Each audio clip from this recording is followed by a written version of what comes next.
Network, the home of champions.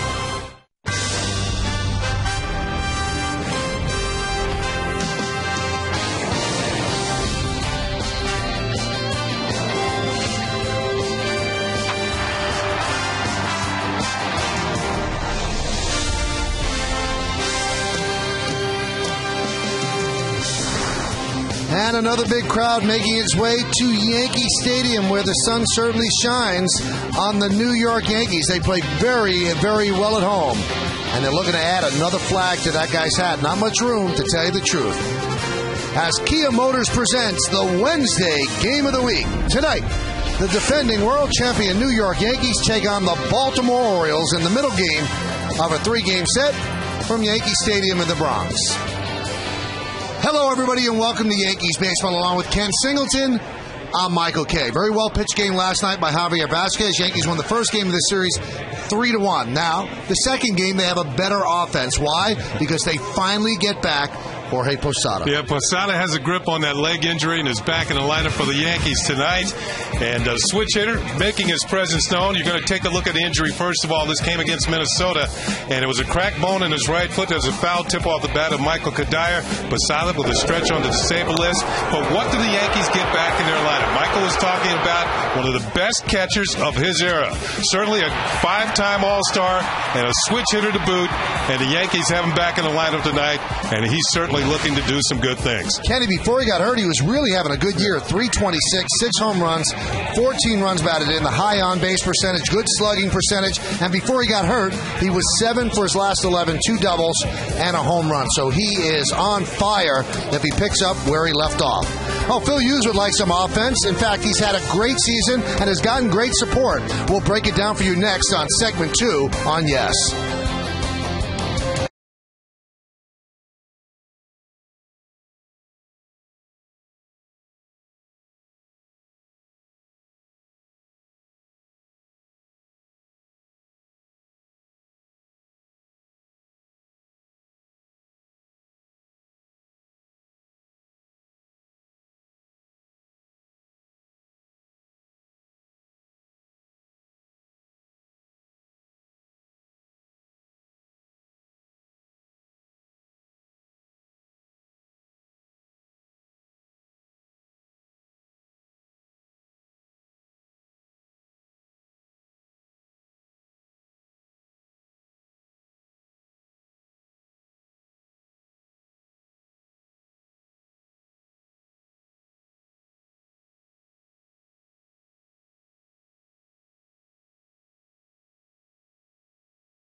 Brad Bergeson's going to go for the O's, 3-3, 5.96. Phil Hughes for the Yankees, 6-1, 2.70. His last start against Cleveland was very, very strong. Yeah, bounce-back start for Phil Hughes against the Indians. This was on the 28th here at the stadium after a loss for the Mets in his previous start. He had it all working.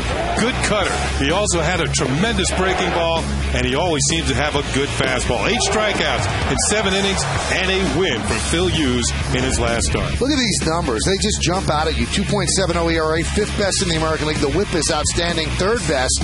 68% of his pitches are strikes, 3rd highest in the AL. And the Yankees like playing behind him because they score a lot of runs, 7.2 runs per game. That's the highest run support of any pitcher in Major League Baseball. But none of this has taken the Yankee manager Joe Girardi by surprise. Well, the reason that we put him into the rotation was because we thought he had taken the next step, and we thought he would pitch at a high level for us. And what is he, 6-1?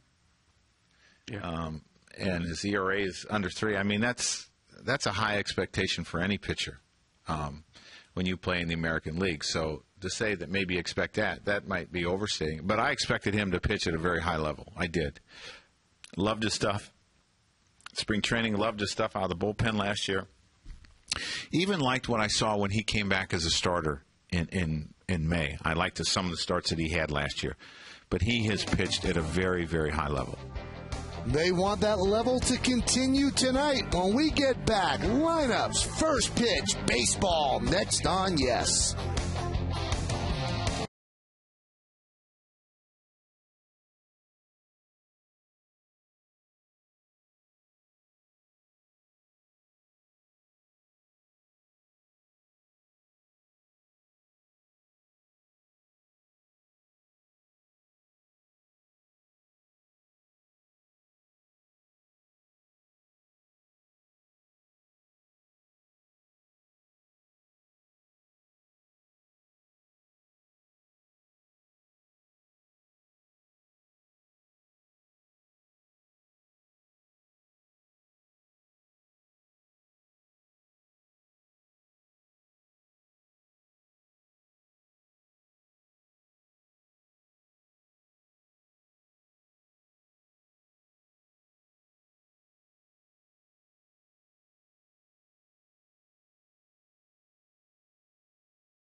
Brought to you in part by the Radio Shack. The Shack gives you 3 reasons to go mobile: Sprint, AT&T, and T-Mobile. By Acura, Acura Advance. And by IOTV. IOTV offers you incredible HD picture and sound. HD is free with IOTV. Beautiful night here in the Bronx. Crowd filing into Yankee Stadium. Yankees have taken the field, and Phil Hughes on the mound taking his warm-up. So let's take a look now at the Orioles starting lineup, which is presented by our good friends at Lexus. Corey Patterson, the only run for the Orioles, a home run yesterday against Vasquez. He's in left field leading off. Miguel Tejada at third will bat second. Nick Markakis in right hits third. Cleaning up and playing first base, Ty Wigginton. Luke Scott, the DH, bats fifth. Hitting sixth and catching, Matt Wieters. Adam Jones, the center fielder, will bat seventh. Batting eighth and playing second base, Scott Moore. And Cesar Estouras, the shortstop, is going to bat ninth. 23-year-old Phil Hughes. We've already shown you the numbers. They are outstanding. Let's go straight to the scouting report on Phil Hughes tonight. And the scouting report will say he's back on track. He had 8 strikeouts in his last start against the Cleveland Indians. And after a loss to the Mets, his only loss of the season. And he's got that finishing touch. He's got various ways of striking you out. He has more than 1 strikeout per inning. Good fastball, good slider, good cutter, I should say, and an excellent curveball. And the league is not hitting very much against him. He has not given up a home run against a right-handed hitter. Now let's take a look at the defense behind Phil Hughes. It's brought to you by Mercedes, Gardner, Granderson, and Swisher. That's left to right. Infield, A-Rod, Jeter, Cano, and Teixeira, third to first. Cervelli behind the plate, and Hughes is on the mound. Now with Jorge Posada back in the lineup as a DH, this might be the lineup the Yankees would run out there if they make the postseason. Now, you can't count on Nick Johnson coming back as a DH, so Posada's the DH tonight. Cervelli behind the plate. The Yankees right now are as healthy as they've been in a while. Yeah, that's going back to, injuries to Johnson, injuries to Swisher was banged up for a while. Yep. And Granderson's injury about a month ago. Corey Patterson digs in. He's ready. Phil Hughes is ready atop the rubber. We're ready right here on Yes, so let's do it here in the Bronx. And the big right-hander deals a strike, and we are underway. What'd you say, 68% of his pitches are strikes? 68%. Wow. Yeah. The 0-1. 0-2. 1,000% so far tonight.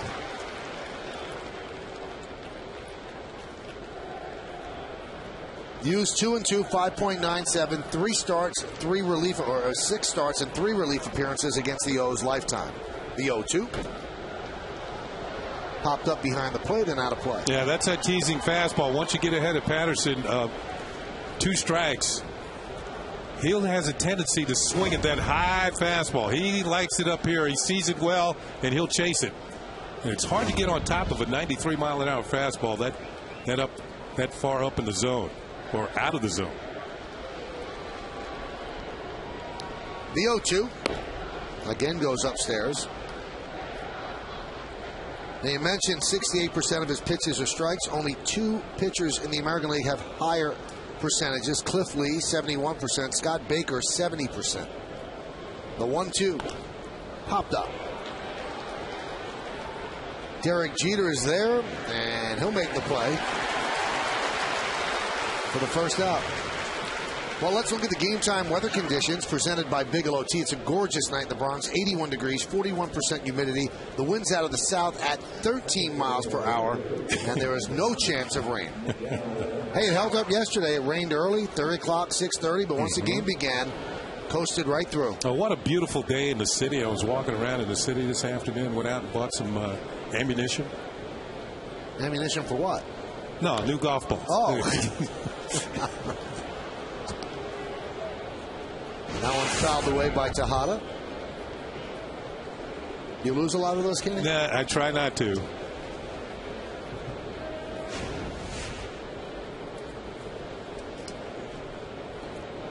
The 0-1.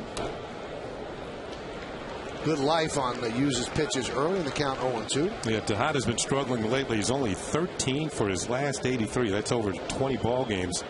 And he's 0 for his last 12. But when you look at the back of his baseball card, you see some pretty good seasons, including an MVP in 2002 with the Oakland A's. The 0-2. 1-2. This is how Hughes was early against the Indians, really attacking the strike zone.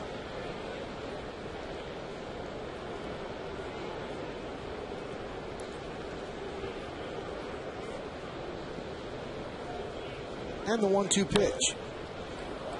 Foul back. Just about every swing so far, the Oriole hitters have been late. Last start against the Indians, 7 innings, 5 hits, 2 runs, a walk, 8 strikeouts, and he threw 109 pitches.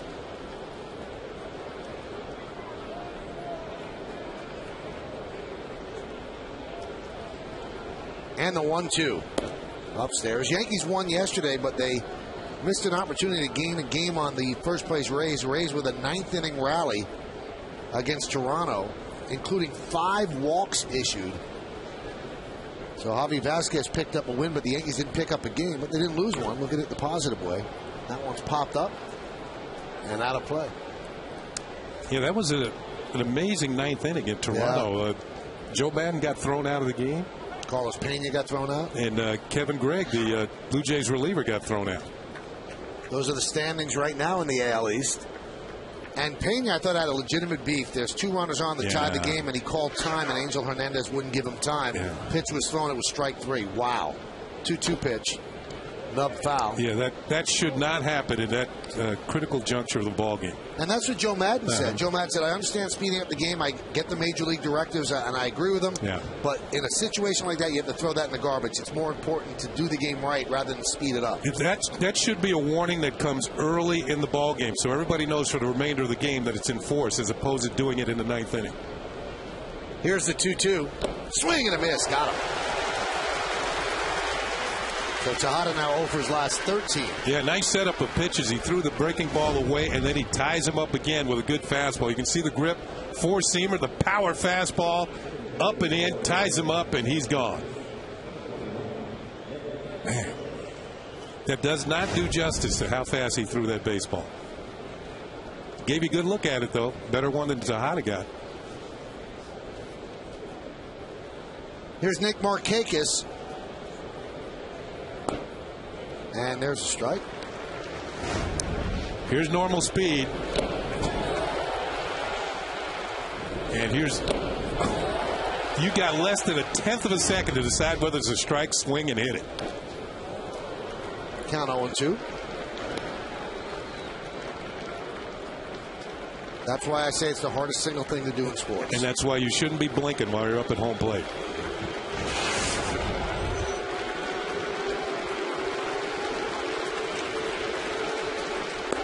Breaking ball, strike 3. Markakis down looking. That's an impressive first inning for the Yankee right-hander. So the Orioles go down in order, 1-2-3. Baltimore nothing. And the New York Yankees coming to bat.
Six starts. Let's take a look at tonight's Yankees starting lineup presented by Lexus, and this is the lineup that Brad Bergeson will face. The captain, the shortstop, Derek Jeter, leads off, batting second and playing right field. Nick Swisher. Mark Teixeira, his foot's okay. He'll be in first base, and he'll bat third. Cleaning up and playing third base, Alex Rodriguez. Robinson Cano, the second baseman, will bat fifth. Batting sixth, back in the lineup after missing 15 games, the DH Jorge Posada. Batting seventh and playing center field, Curtis Granderson. Francisco Cervelli will catch. He'll bat eighth, and batting ninth and playing left field, Brett Gardner. Brad Bergeson on the mound for the Baltimore Orioles, 24-year-old right-hander. And these are his numbers on the year. This will be his 10th start. Actually, he spent a few games in AAA and then was recalled by Baltimore. We'll check out the scouting report on Brad Bergeson in just a moment. Jeter leads off the pitch. Inside 1-0. Here's a report. Reality TV. Over the winter, he was making a commercial, and the producer and director wanted him to throw harder. Ended up hurting his shoulder making a commercial. He pitches the contact. 92% of the pitches are hit. You know, the pitches that he throws that are swung at are a hit. And opponents are hitting .315. So a lot of pitches put in play and a lot of base hits against Brad Bergeson. Best pitch is a sinker. And also, to clarify the thing about the commercial shoot, it was a promotional shoot for the Orioles for their network. Exactly. So it wasn't like he was making money out of it, and I'm sure the Orioles were thrilled with the producer. The 3-0, there's a strike. And what the producer was telling him, make it more realistic and you throw a little harder. And he had not actually thrown since the previous September and ended up hurting his shoulder. Derek Jeter works a walk to start off the first.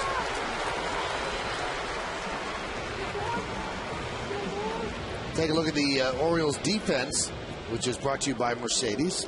In the outfield, you've got Patterson, Jones, and Markakis left to right. Infield, Tejada, Izturis, Moore, and Wigginton third to first. Wieters behind the plate, and Bergeson is on the mound. The Yankees have had a lot of success against the Orioles, 6-1 so far this year. And dating back to last season, they've won 15 of 17 games.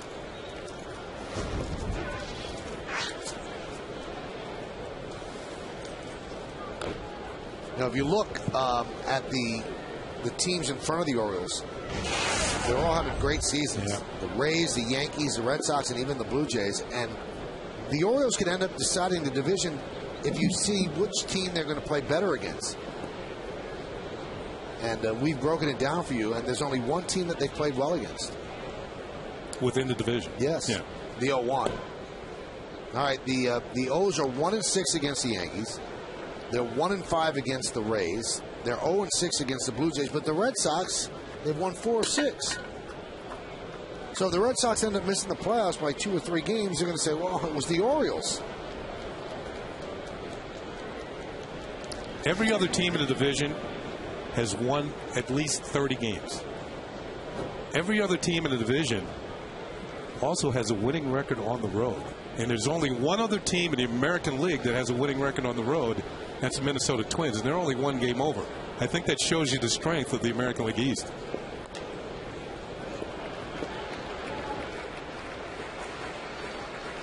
Now, everybody assumes that the wild card is going to come out of the East. But with so many good teams, they could end up cannibalizing each other, where they beat up on each other, and another team, maybe a team in the Central like the Tigers, could sneak in and grab that because they'll garner more wins. They play a weaker schedule. Count 3-1, and now Wieters wants to go out and talk to Bergeson. Yeah, he tried to remind Bergeson to keep that front shoulder headed towards home plate instead of letting it fly out. Makes the ball sink out of the strike zone away from the left-handed hitters. That was Rick Kranitz, the pitching coach. IOTV offers you incredible HD picture and sound. HD is free with IOTV, the official HD service provider of Yankees baseball on Yes. Runner goes. Dribbled slowly to second base. Scott Moore will get Swisher at first as Jeter advances to second.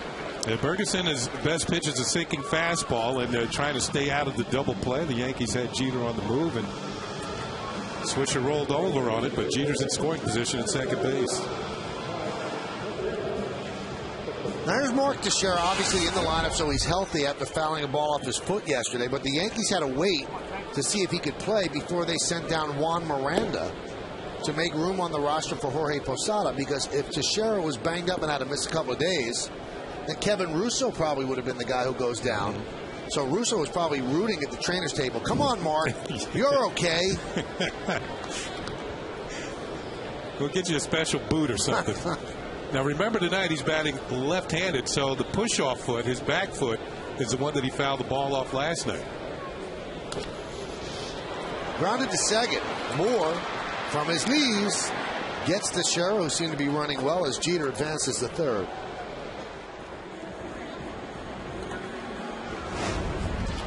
Nice play by Scott Moore. Goes to the outfield grass and then has problems maintaining his footing, but still makes the accurate throw just in time to get Mark Teixeira. He's running a lot better tonight than he was last night when he came out of the ball game.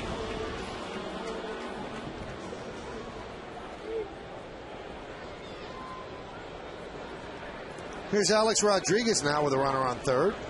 Time called. Alex 6 for his last 15, 8 for his last 30, hitting .293, 41 ribbies. Looking for another right here. There's a strike on the inside part of the plate.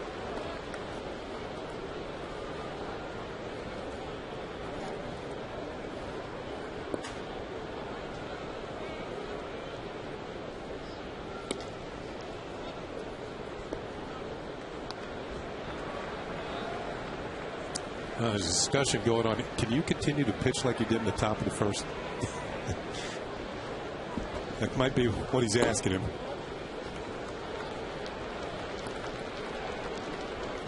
Outstanding top half of the first inning. A couple of strikeouts for Phil Hughes. The 2-1. And there's a strike. Count 2-2.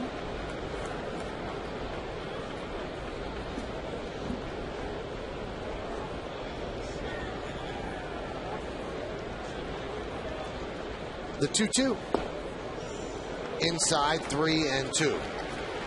I thought last night when there were runners on second and third and they pitched to Alex Rodriguez rather than walk him and go after Cano, shows you the protection that Alex now has in the lineup, that they would rather pitch to A-Rod. The 3-2, strike 3, and A-Rod down on strikes. So Bergeson survives the leadoff walk. No runs, no hits, no errors, and one man left on base. We played one here at the stadium. Yankees and the Orioles scoreless. You're watching Yankees baseball on the Yes Network.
105 start for the Orioles against the Yankees tomorrow here at the stadium. Then the Yankees go on the road for 6 games, 3 against the surprising Blue Jays. Night game on Friday, day game Saturday and Sunday. Monday is an off day, and then 3 in Baltimore. 1 on my 9, and then Wednesday and Thursday on, yes, all 7:05 starts. Here's Ty Wigginton, and the pitch is outside, 1-0. A-Rod didn't like that strike 3 call. No, he didn't, and all 3 of the strikes thrown by Bergeson were on the inner half. So that might be something he would look for in the future. Bill Welke, the home plate umpire, says that's a strike on Wigginton. Umpires have been in the news a lot lately, and I personally think that's a bad thing. Too much discussion about them. They're doing a great job if nobody knows who they are.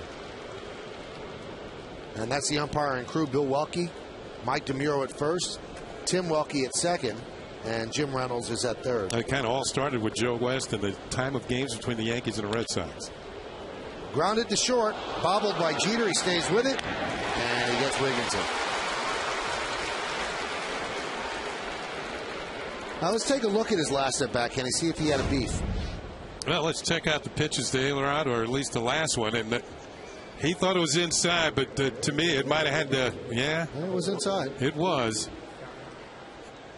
You know, Bergen, all 3 of the call strikes were on pitches very similar to that one.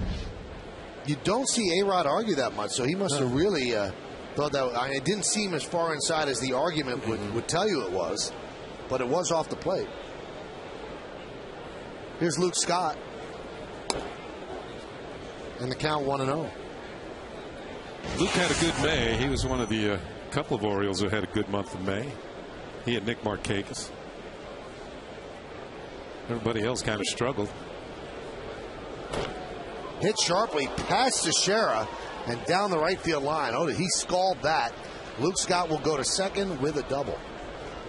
Scott had a couple of hits here last night. And that's his 10th double of the year. It looked to me, was this the cutter?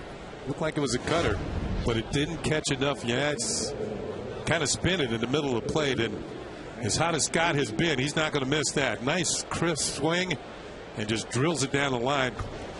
Teixeira didn't have much time to react to it.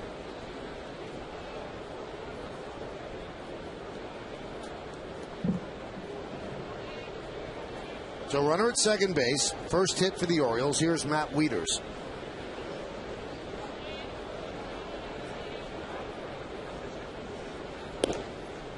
Pitch high. So you can see Hughes today living right around 93. I think he touched 94 in the first inning.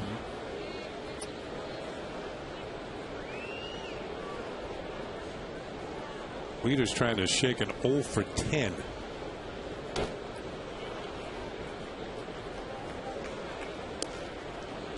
So much of the Orioles and what they want to become built around this kid. They look at him as their version of Joe Mauer, and his old nickname used to be Mauer with power until Mauer developed power on his own. But that's setting the bar real high, saying somebody's going to be Joe Mauer. That's an all-time great. The 1-1. There's a strike. Yeah, they think that Wieters, tonight he's batting 6th. They think eventually he might be a guy who would bat 3rd or 4th. That's going back to, during spring training? The perfect catch.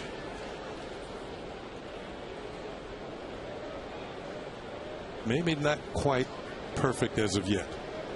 1-2. Jim in the center field. Granderson is there.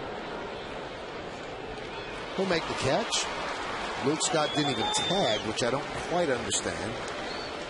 At least draw a throw? Yeah. Yeah. I mean, there's no doubt he was going to catch the ball. If you make him hurry, maybe he throws the ball in the stands.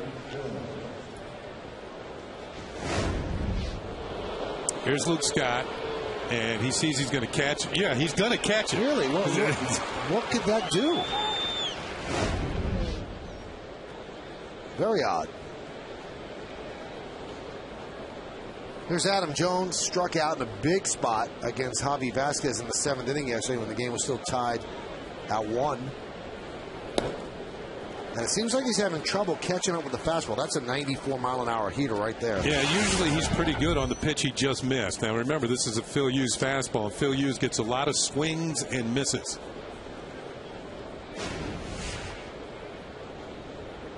Well, he's 3 for 24 against the Yankees with just one ribby this year. That's 125. And last year, they couldn't get him out, Kenny. Yeah. 20 for 56, 3 home runs and 8 ribbies, and that's a 357 average. So either they figured him out or he's taking a step back. And if you look at his overall numbers, maybe the whole league has figured him out. Yeah, because he was hitting against everybody, maybe the All-Star team last year. Right now, he's in a place where you don't want to be against Phil Hughes. The 0-2. Swung on and missed. Just overpowered Adam Jones, and the double by Scott is wasted. No runs are hit, no errors, and one man left on base. We go to the bottom of the second. No score.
Very good working relationship, a relationship in which George has been somewhat of a mentor to Servy, and Servy has the utmost respect for him. And in George's absence, Servy has played very well, and George has helped him. You can get a lot of tips from a veteran catcher. I remember being a young catcher, and Damon Berryhill was hurt, and he had offered me advice all the time, and it just makes you feel a lot more comfortable, and that's what George has done with Servy.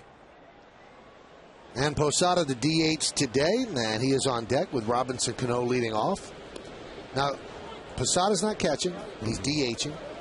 He's probably not going to catch all weekend. They haven't even put the gear on him. He's running and he's swinging a bat, but they'll have him catch some in the bullpen just to get back into the groove in Toronto, but it might be Cervelli the rest of this week.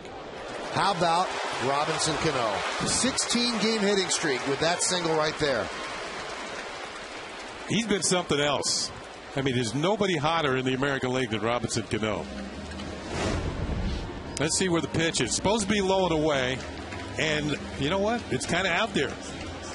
But it's a sinker that didn't sink particularly well, and Robinson is able to get on top of it and light it. He's awesome. Don't you like to be able to give people good news? Because Robinson Cano told Kimberly Jones before the game he had no idea, as the crowd gives Posada a really nice hand, he had no idea he had a 15-game hitting streak until he watched the game on Yes, the rewind of the game on Yes, and we mentioned it. Wow. So the Yankees are watching Yankees Encore, and they're getting information out of it. That's a good way to keep a streak going, not knowing you have a streak. Well, I bet you right now he knows he's got 16. Unless he has a very short memory. I hope he does know. He's been some kind of hitter. Now he's got to continue the other streak he has going, 7 straight games of multi-hits.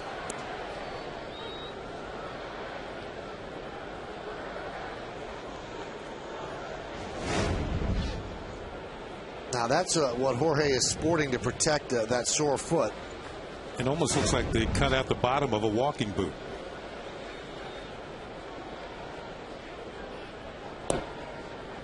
With Posada in this lineup, it's a longer lineup. You have the switcher to balances things. And here's Jorge putting that on.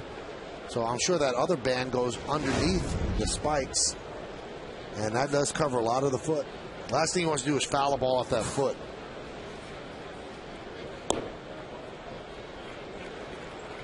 Talking to manager Joe Girardi before the game, Posada's coming back. He missed 15 games but didn't go out on a rehab session. Girardi said if it had gone any longer, he probably would have had to go out somewhere in the minor leagues and try and get his batting eye together. Jorge was a little chapped that he didn't come off yesterday, which was the DL stint. But a lot of teams operate, okay, you're okay, let's give it one more day. So they make sure. And Posada is the DH today. When he did go on the DL, Yankees said it was going to be about a month. He insisted it would not be. He said it would be the length of the DL stint. It was 1 day more. Count 3-1. Okay, the thing to do with Ferguson here, he's a sinker ball pitcher. You're 3 balls and a strike. You got Cano at first. What you're really trying not to do is get too aggressive and pull the ball on the ground to second. And he takes the pitch outside. That's a ball he could have pulled on the ground if he rolled over on it.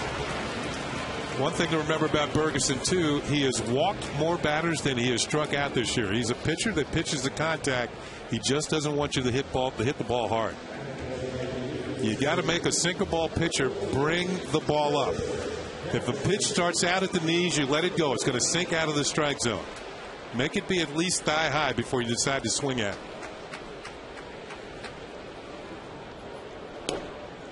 Curtis Granderson takes a strike.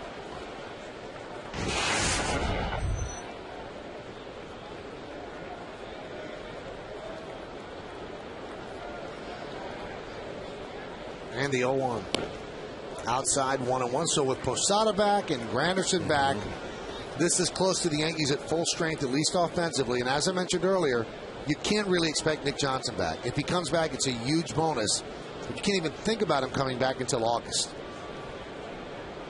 1-1.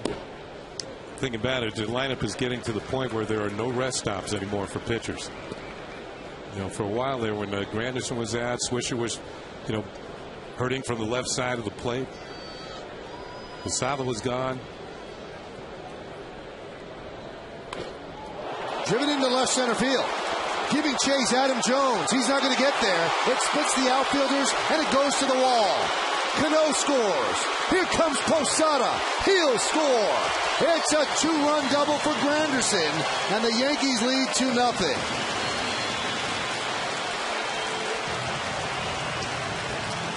Remember what I was saying about a sinker. Make him bring the ball up. You don't want to roll over and hit the ball on the ground to the second baseman. Granderson looks like he got this sinker up. Yep, it's up out over the plate. Gets underneath it and drives it to the gap in left center field. And when this ball lands, he's going to have a 6-game hitting streak and 2 more runs batted in. As Adam Posada running pretty well. Can he catch? No, he can't catch him. There's Cano leaving second base. He had tagged up just in case the ball was caught. And the Yankees are up 2-0.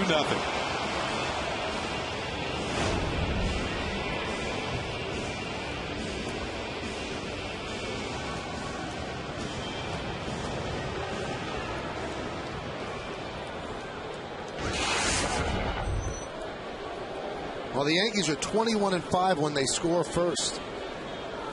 Here's Cervelli. And he bunts foul.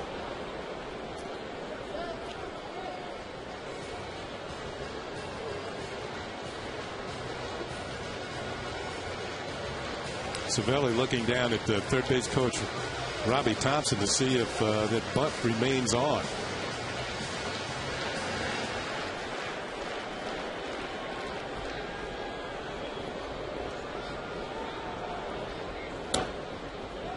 Kenny, I know I've said this before. I don't get it. You're up 2-0. This guy's one of the Yankees' best hitters with runners in scoring position. Why would you give away an at-bat? Try to drive the ball to the right side. It still gets the job done, and maybe you get a hit. Maybe you get a big inning. Why are you giving away an out? Yeah, I played for a manager who thought the same way you did. Didn't bunt very often. That time he didn't square. And you got a guy who's hit pretty well with runners in scoring position. Now that he's ahead on the count, you can afford to let him swing away. He might get a cookie to jump on, take a big bite out of. Not that you're looking for a home run or anything, but you're looking for a base hit to drive in a run.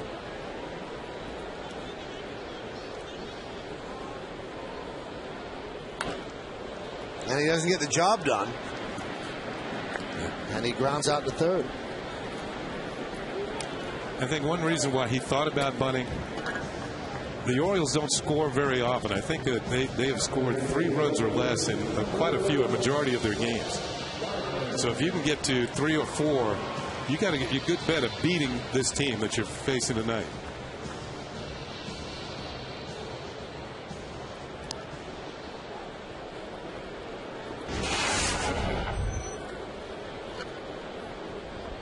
I had a feeling you were going to say that about the bunny. Oh. Yeah. I'm glad I have something in common with Earl Weaver.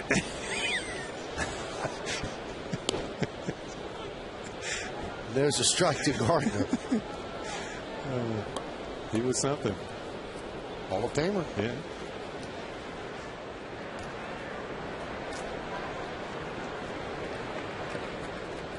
I remember a game where we had taken the lead in the 9th inning on a double by the hitter who was in front of me. Right. And there was nobody out still. So I get up, and I'm batting right hand. I was facing a lefty. And I hit a ball to the right side to move the runner to third. I came back to the dugout. He yelled at me for doing that. Just giving away a swing? Well, you know, I said, we're building another run. He said, hit the ball out of the park.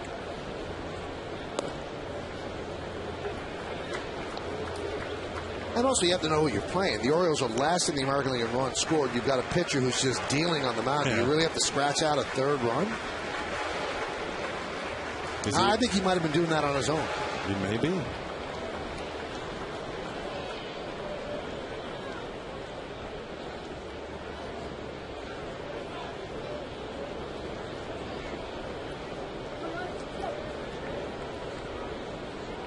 I'll tell you what, Gardner's got Tejada way back at third. If he was out here earlier today working on his bunting.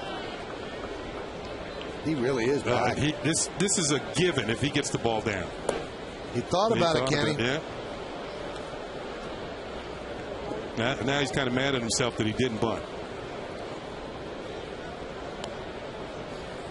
And they say that's one of the things that Tejada has a lot of trouble with. Well, now that there's 2 strikes, but where he is now is where he was on the previous pitch.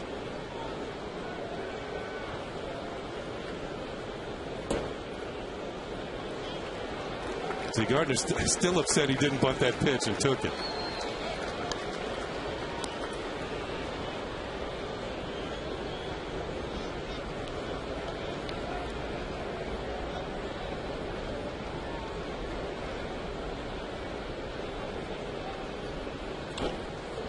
That one is looped into shallow center. Moore back, still back. Coming on Jones. He can't make the play. Granderson will go to third. Moving to second with a double is Brett Gardner. Well, it turns out all right for Gardner. Even the speedy Adam Jones couldn't get this one. Didn't hit it well, but it's well played. Second baseman Scott Moore without the chance. And off the heel of the glove, he had a better opportunity at catching that than I thought as we look at it on Yes Mo. There's Granderson kind of caught in between. Should I stay or should I? He's going to go. And he's on his way to third base.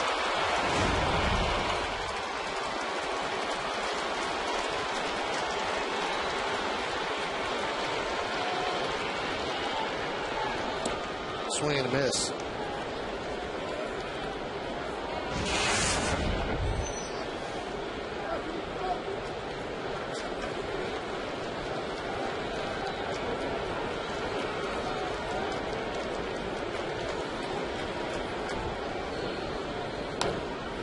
Right back to Ferguson. Here comes Granderson. He's in a rundown. And he's going back home now. He's going to test out that groin. And he gets tagged out as both runners move up. He was going on contact.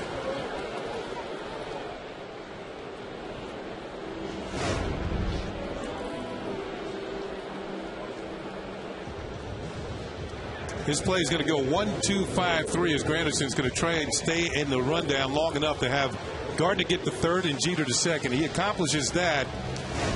He was going on contact. For those of you who are feeling, why did he try and go to home on a ground ball to the pitcher? Usually you try and make sure the ball gets at least by the pitcher. Here's Swisher with runners on second and third and 2 outs.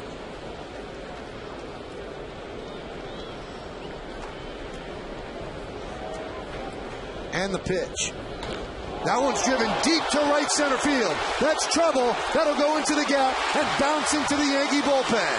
A 2-run double for Swisher, and the Yankees lead 4-0.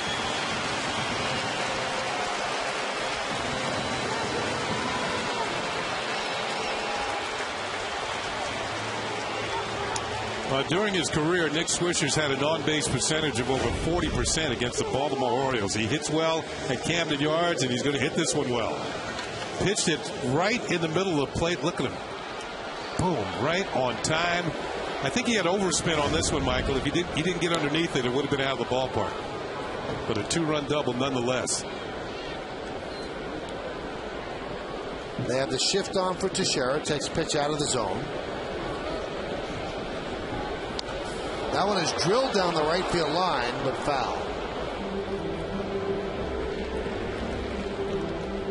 An offshoot of Granderson getting caught in the rundown, Kenny, as he allowed Jeter to get the second.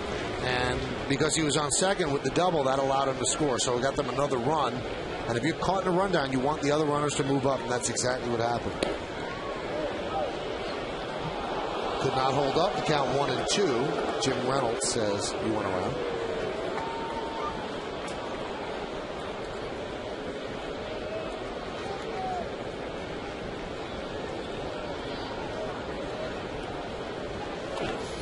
Line drive caught by Wigginton. So Teixeira hit it on the screws, but to no avail. But the Yankees score 4 runs on 4 hits. And it all started with Curtis Granderson driving one into the gap in left center field to drive in 2 runs. At the end of 2, 4-0 Yanks.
On the Dodge scoreboard, the Yankees are leading the Orioles 4-0 as we go to the 3rd inning. So Phil Hughes has a nice margin of error now, and he deals a strike to Scott Moore.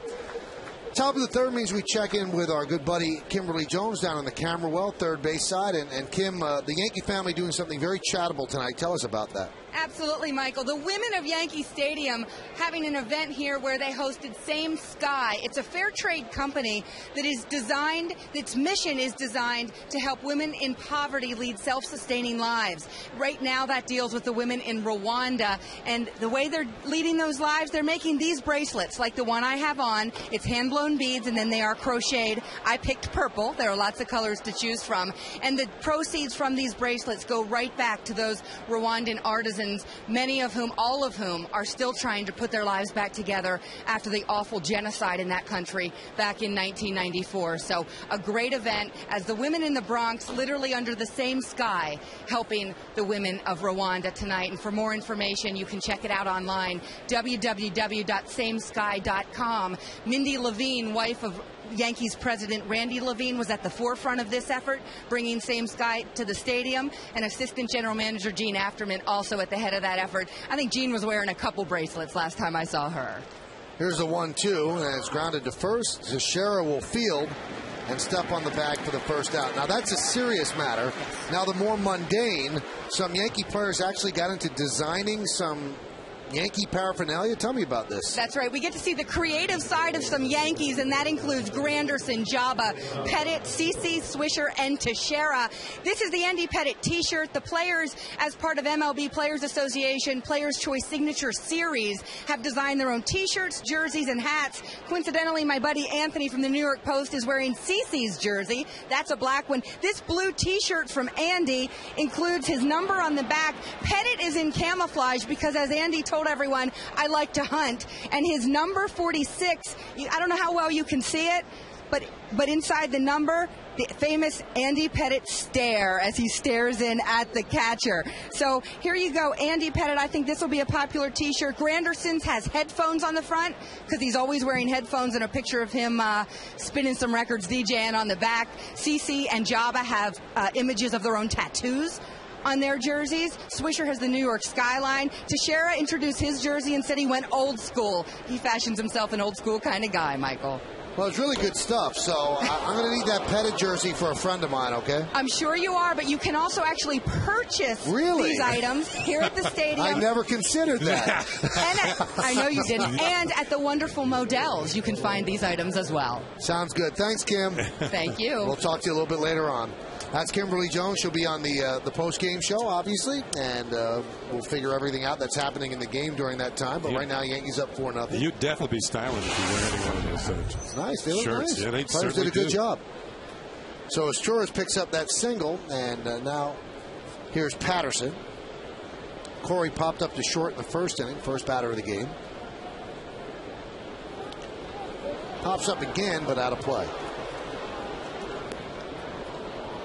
I had mentioned last night that Patterson was signed by the Orioles as a minor league free agent and was down at their AAA affiliate at Norfolk in the International League. And while he was there, hit .368. So he had a quick trip to the major leagues. And he's done a pretty good job here with the Orioles. Had a home run here last night. Swing and a miss. 0-2. How about this, huh? 31-7 strike-to-ball ratio. That's better than the 68% that he usually fashions, at least to this point in the season. He's not had a 3-ball count yet. We're in the third inning. And as the 10th batter he has faced. Second time around in the O's lineup. And the 0-2. Upstairs. It seems to be a pattern with him, Kenny. He gets 2 strikes, he wants you to chase a little bit. And knowing that it'd be very hard to get on top of that fastball. Patterson has an inclination to swing at that, and that's been a problem of his throughout his whole career. But not everybody has the fastball that Phil Hughes has.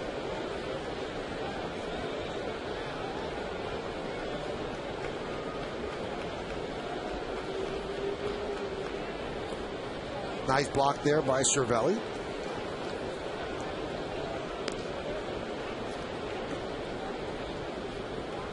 Yankees trying to go 5-1 right now on this homestand. It's a 7-game homestand. Finishes tomorrow afternoon. They took 3 out of 4 from the Indians. Took the first game yesterday against the Orioles 3-1. Now leading 4-0 here in the third.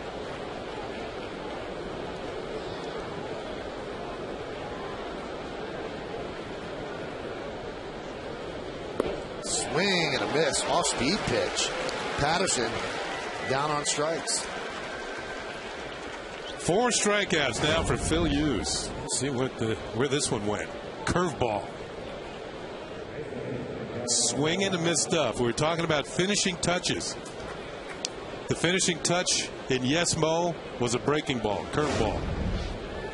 Finishing touch, he has a fastball. Also has a cutter. I don't think I've seen too many changeups tonight, though. Here's Tejada, runner at first with 2 outs. Tejada struck out in the first inning. Line drive, base hit. That'll go into the corner. His Torres will head toward third. Swisher playing it out there. Gets it into Cano. They're going to hold the runner up. Down 4 runs. I guess they don't want to risk it. And also you have Nick Markakis coming up. So they hold up his Torres at third. Tejada gets a double. Tejada, during the course of his career, has had the ability to hit the ball to the opposite field. And that's kind of reminiscent of the swing you would see from Derek Jeter. Tejada actually last year led the National League in 2 base hits. Ooh. Ball got by Teixeira, almost picked off his Torres, who will stop at third base.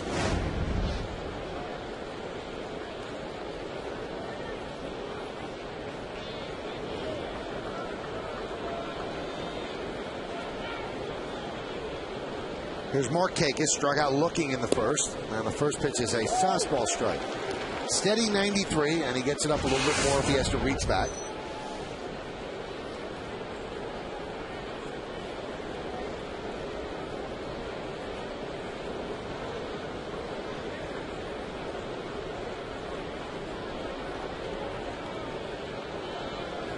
And the 0-1.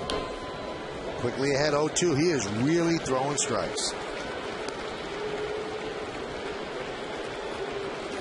This is something that Hughes wants to improve upon. And in that Met game, it really came to the forefront. He wasn't able to put people away. And when he has a situation with 2 outs and runners in scoring position, the opponents are 8 for 20 against him. That's 400. He has to do better in these situations. So there's a big spot against Markakis. Now, right now, with the count 0-2, he's in the driver's seat. Let's see if he's going to swerve or not.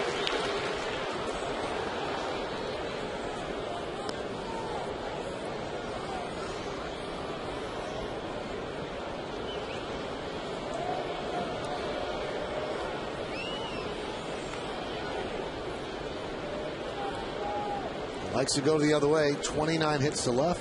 He's only pulled 11. Yeah, his 29 hits leads the league, opposite field hits. This is the 6th 0-2 count for Hughes tonight. The pitch. Popped up. A-Rod makes the call and the catch for the final out of the third. So Hughes works into and out of trouble. No runs, 2 hits, no errors, and 2 men left. Markakis has a chance to get the Orioles back in it. Smashes his bat in frustration.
58772. You know, standard text messaging rates apply.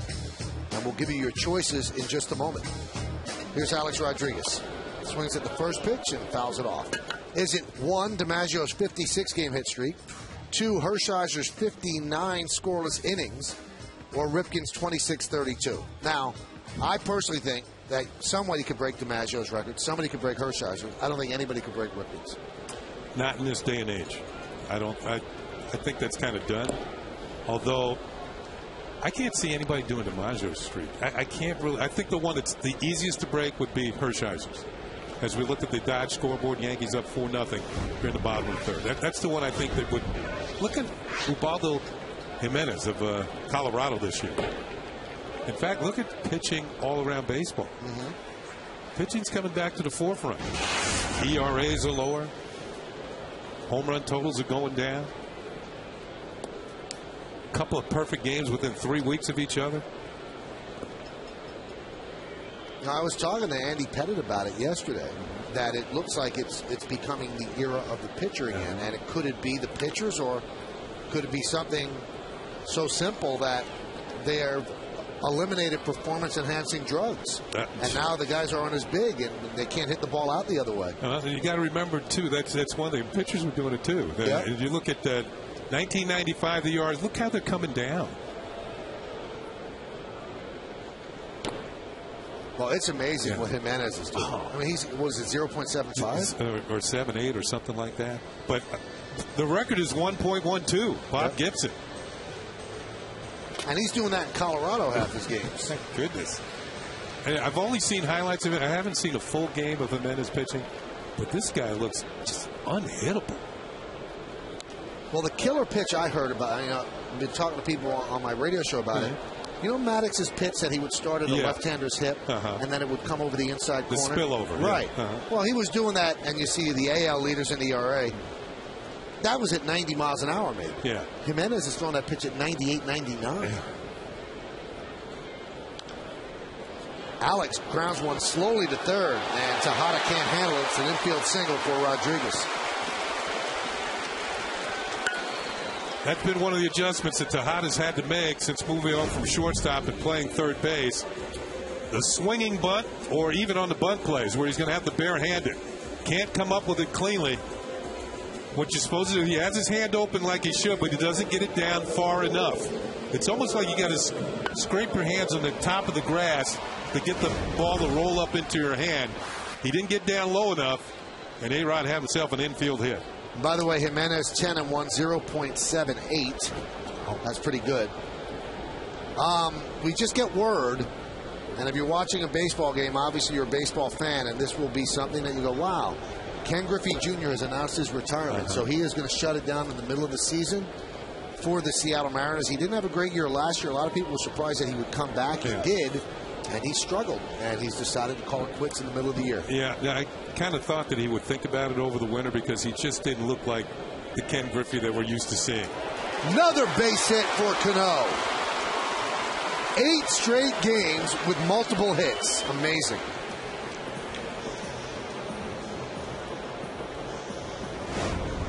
This is the longest streak of multiple hit games in the league this year.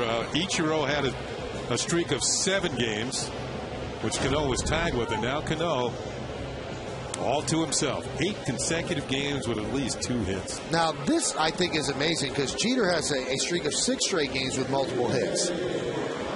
Cano and Jeter are the second pair of Yankees to simultaneously collect 2 or more hits apiece in each of 6 straight games. The other pair, it happened in 1934.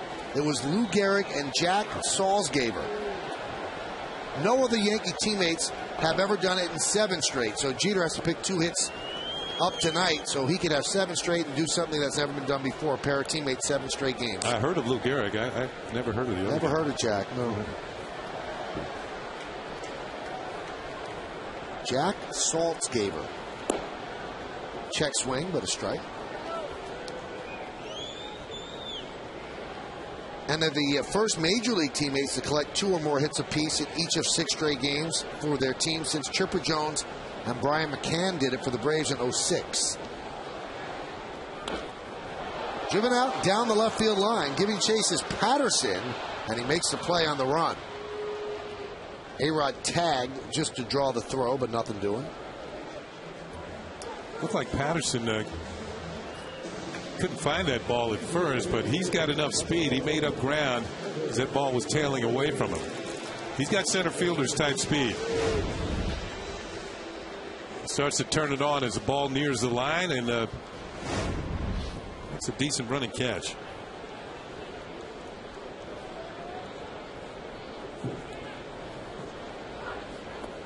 Granderson drove in 2 runs his last time up when he took a pitch and drove it into left center field. And Mark Hendrickson, the veteran left-hander, already up. Bergeson's allowed 6 hits over 2 1/3.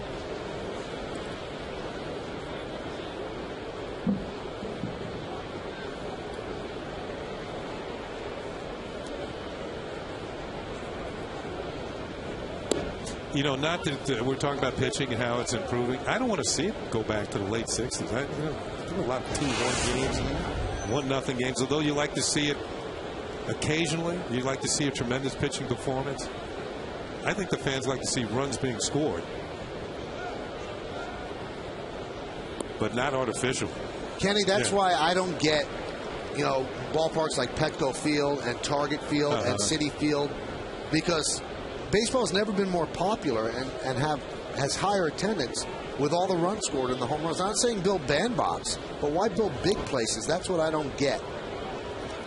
And now with PEDs out of the game, hopefully, bigger ballparks are going to play even bigger than they already are. I think maybe it's the way they're building their teams. Maybe these teams in particular are building around pitching, but that is not the case with the Minnesota Twins. That one is lined into center field. It's a base hit. They're going to hold Alex Rodriguez up as the throw from Jones comes straight home. Bases loaded. Yeah, one thing Adam Jones can do, and he's got Gold Glove type ability in center field. He's got a good throwing arm. He's already thrown out a couple of runners at home plate this year, and that would have been in plenty of time to get Alex Rodriguez. So Robbie Thompson made the right call. Granderson's come back with a vengeance, isn't he? He's 6-game hitting streak, his second hit tonight. See A-Rod with 1 out. Yeah, look at his throw. And one thing about being a third base coach, you got to know who's got the ball out there in the outfield. And the Orioles have some of the best throwing outfielders in the league, and Adam Jones and Nick Markakis in right. Here's Cervelli, and there's a strike. I know the Padres are built on pitching. They can really pitch. But that is not, you got Mauer and Morneau and Kubel. Those guys are legitimate hitters. They might not be too happy leaving the Metrodome. Well, Morneau, when the Yankees were there, he was quoted as saying, I don't get it. He goes, this team is built for the 3-run home run. He says, and you built a ballpark that plays against what we do. They're hoping that it plays smaller once the weather gets hot. Look out. Cervelli gets plunked. That's going to force in a run. So he'll pick up a very painful RBI, and the Yankees lead 5-0. Yeah, you can take solaces as you can get a run batted in, but it doesn't make it hurt any less.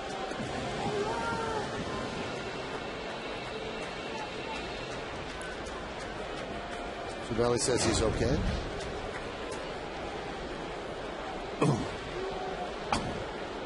Man, I still get flashbacks of how much this kind of thing hurts. And I didn't get hit all that much in my career. Well, Brad Bergeson's getting hit, and that's why Dave Tremblay's taking him out of the game. So the lefty Gardner coming up. They're going to bring in the lefty Hendrickson. Yankees have the bases loaded. They already have a 5-0 lead, and they are looking for more.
possible. And Mark Hendrickson, former NBA player, actually played for the Nets, is going to try to wiggle out of this jam. Bases loaded with just one man out. Those are his numbers. Well, Hendrickson has been a spot starter for the Orioles as well this year. 17 games, 1-3, ERA over 5. What's he got, 6'9", 6'10"? He's up there. There's Bergeson just thinking it over. Didn't work again tonight. He's allowed 5 runs, and the men on the base are his responsibility. Well, that's the vision of a guy who really struggled. And we mentioned with Posada back in the line, it was a very long, unforgiving lineup now. And believe it or not, over the last 2 years, Bergeson's the only Orioles starter with a winning record. Well, big spot here for Brett Gardner. He doubled a blooper to center field in the second inning. Bases loaded.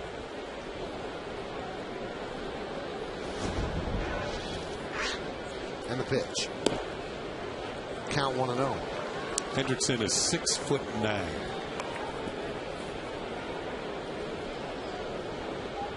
And you can't teach height, Kenny.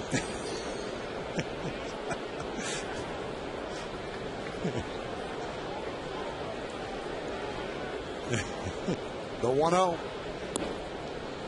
Count 2-0. Speaking of that, you got the NBA playoffs coming up.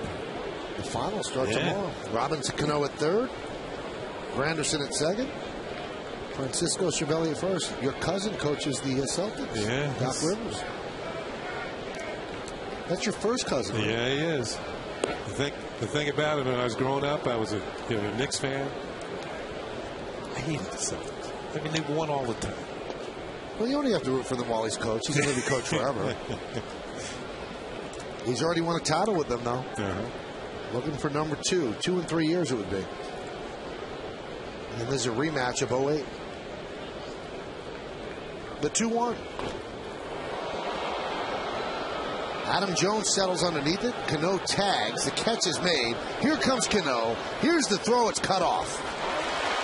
So a sac fly from Gardner, and the Yankees lead 6-0. Situational hitting. As Gardner plates another run.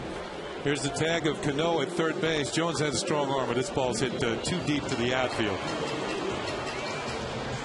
Shows off the arm, but no chance to get Robinson Cano, and the Yankees have another run.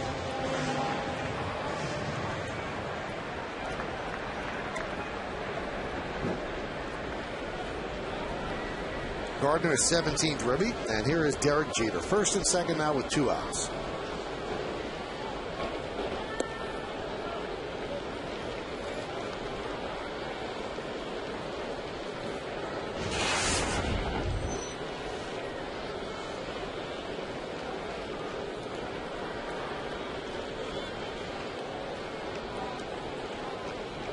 Runner goes, and a ground ball short. He had that base stolen. And Jeter grounds out, and that will do it for the Yankees. But they scored 2 more runs on 3 hits. 2 runners left. We've played 3, 6-0 Bombers.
6-0 Yankees against a team that doesn't score many runs. Time for the New York State Smokers Quit Line Quiz. Against which pitcher did Ken Singleton have the most career hits? Hint, he's in the Hall of Fame. Now, I don't know if he's wandering the halls right now. He's actually inducted in the Hall of Fame.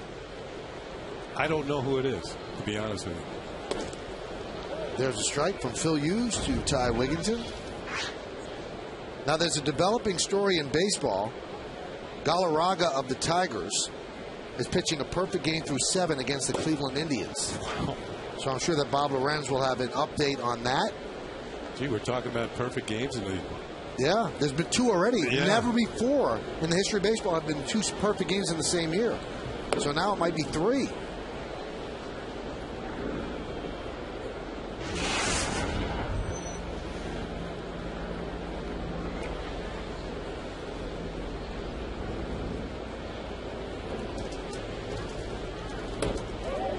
Did he hold up? No, he did not. Wigginton waves the bat at the first base umpire, Mike DeMuro. He's gone. I don't think he threw him out yet, but he's still barking.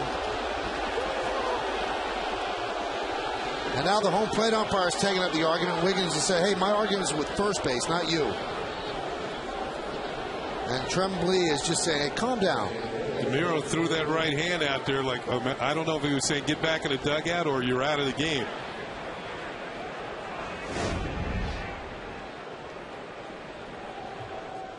Wigginton did not think he went. DeMuro said, yeah, you're out of here with strike 3. That's a 5th strikeout. Ooh.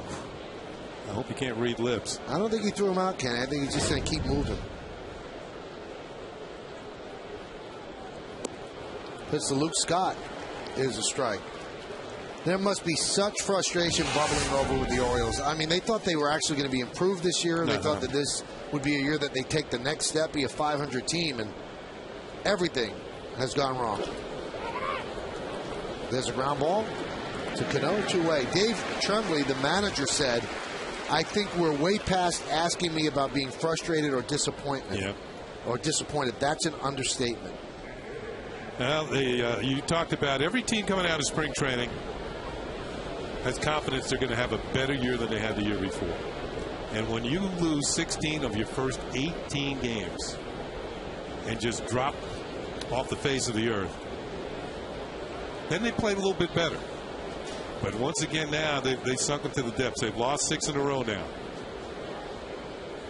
And it's also a stark truth. Dave Tremblay knows he's going to lose his job. Yeah.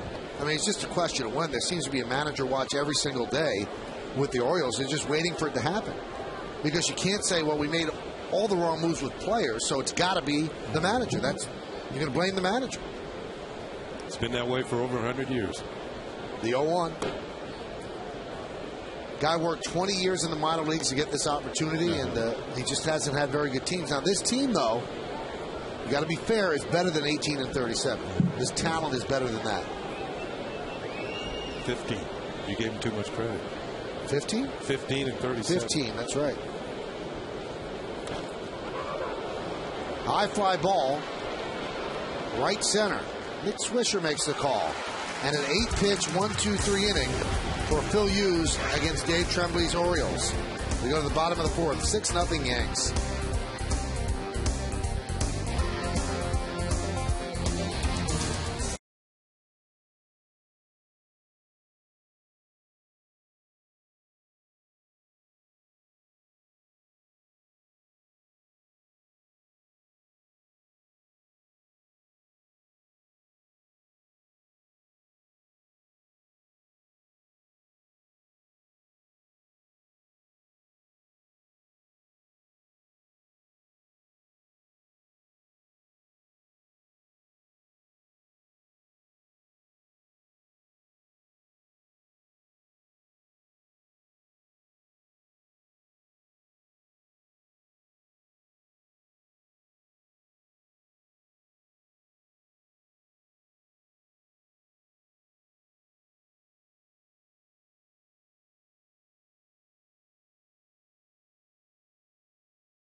State Smokers Quit Line quiz. Against which pitcher did Ken Singleton, my partner, have the most career hits? And the hint is he's in the Hall of Fame. You want to venture a guess, Kenny? I might say Dennis Eckersley. Let's see. Yes! You Omiak. 25 hits. It's pretty impressive. Now, you faced him. Did you ever face him as a reliever or always as a starter? As a starter. 25 for 60. Walked 11 times. You sneer at him when you walk by when you see him? No. Eck and I, well, every once in a while you see him up in Boston. I see him up there when the Yankees and Red Sox get together. I can tell you a funny story about him, though. Please. He was beating us 1-0, shutting us out in Cleveland when he was pitching for the Indians. And I hit a home run leading off the top of the ninth to tie the score. Dick Swisher with a base hit to left center field. Now, we're going to wait on that story because we have to check in with Bob Lorenz back in our Yes Network studios. Robert?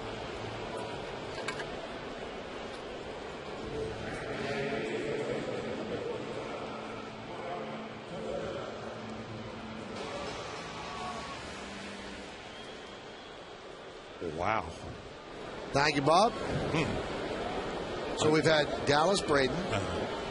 And who just pitched the Roy Halladay. Roy Halladay. Yeah. And Galarraga. Flirting with perfection. All right, so you tie the game up with a home run against Eckersley. The next hitter is Eddie Murray. Eddie hits one to the exact same spot to give us the lead in the ninth. As soon as he hit the ball, Eckersley took his hat off and waved at it with his hat. This is gone. And he lost 2-1. Jim Palmer won that game, then won his next game, which was his last start of the year, to win 20 games. Nice. You thought we would get a thank you. No, I didn't. Grounded to third. They go to second for one, and that's all they'll get. Nice scoop there by Scott Moore. Now, we've heard about Tejada being able to throw, but he threw the game away yesterday, and he almost threw this away right here. It looked like he was backing up, and it was all arm with the throw. Good play by Moore at second to kind of trap the ball in the dirt up against his body. A little snow cone. Maybe he had trouble coming up with a perfect grip, but as you can see, it was all Moore to get the force there.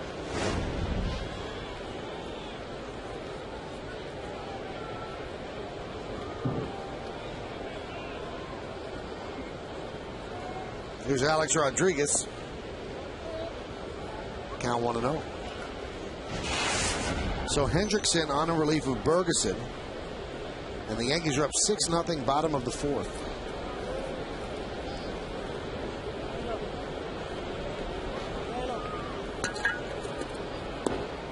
Now, the way pitching's going, you think they can lower the mound again? Are they going to be pitching from the tunnel? Well, you know, you always hear, threw off flat ground.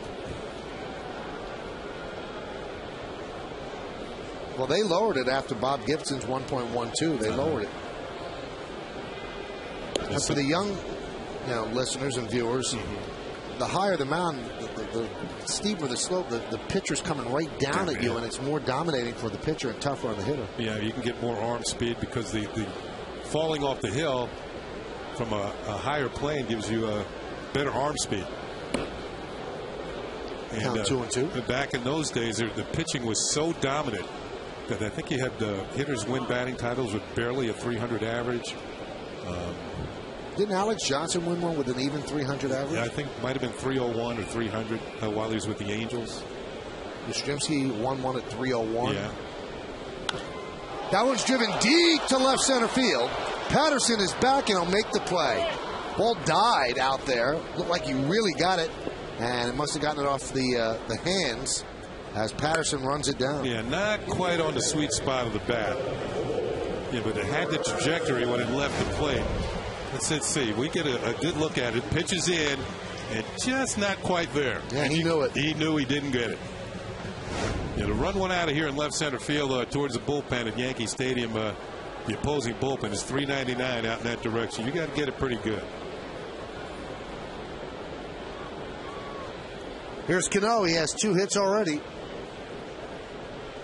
Average up to 372. And there's a fly ball to left field. Patterson runs it down, and that's going to do it. No runs are hit, no errors, and 1 man left. We go to the 5th inning. It's all Yankees, 6-0.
Thank you, Bob.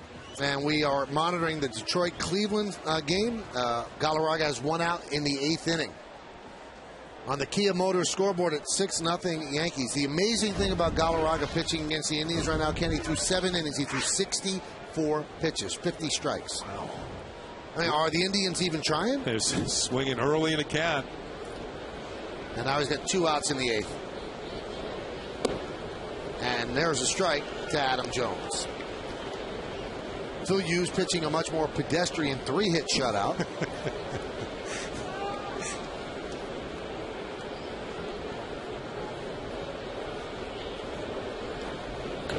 You know, smart people learn from wherever they spend time in whatever aspect of life. And Phil Hughes spent last year in the bullpen. And you know what? He refined his cutter. And that's become a big pitch for him. Last year, he threw a cutter 16% of the time coming out of the pen.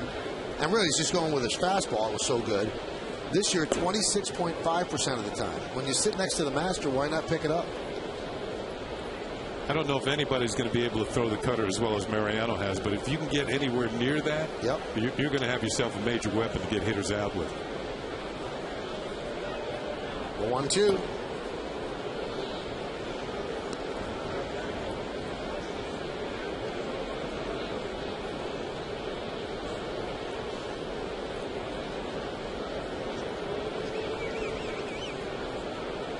Phil has not had a 3-ball count yet tonight.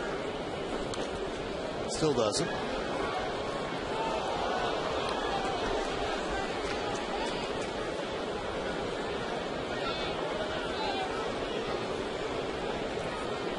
Jones, Moore, and Isturis. 7, 8, 9.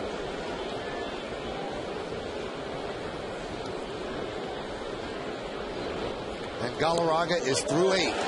And Jones, with a fastball, looking, goes down on strikes, and that's the 6th strikeout for Phil Hughes. Once again, a well-spotted fastball. Man, it just right to the glove. Cervelli could have had been blindfolded, put the glove up, and the ball would have gone in. That's the type of control that Phil Hughes had with that last pitch. 6 strikeouts now. Here's Moore.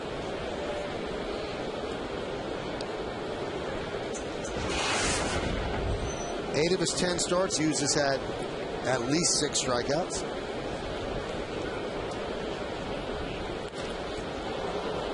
Fly ball toward left center. Granderson is there for the second out. Now let's head back out to the Yes Network studios.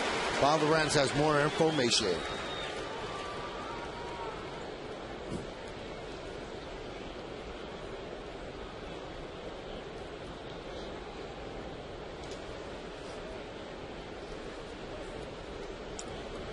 Bob's getting choked up as history approaches. My goodness. And Bob will be all over that. We will be monitoring it into the 9th inning. Save it for the 9th, Bob. And when it happens, Bob will tell you and show you if it happens. Here's Izturis. Count 1-0. Izturis singled. That was in the 3rd inning. And a strike.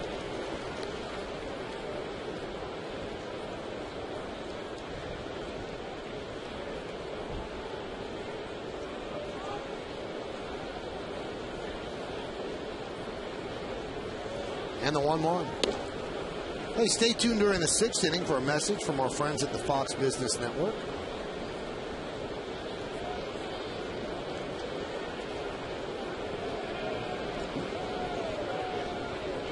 And the 2-1. Locked it into left field. Gardner is there, and an easy 1-2-3 inning for Phil Hughes. He's retired 7 in a row. At the end of 4.5, we are halfway through. Yankees 6, Orioles nothing.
This moment in Yankees history brought to you by Johnny Walker. Demand greatness in every sip and every season. Johnny Walker, proud sponsor of the New York Yankees. In the 2nd game of his streak, Lou Gehrig replaces Wally Pipp in the starting lineup way back in 1925. And since that day, people are warned about being Wally Pipped.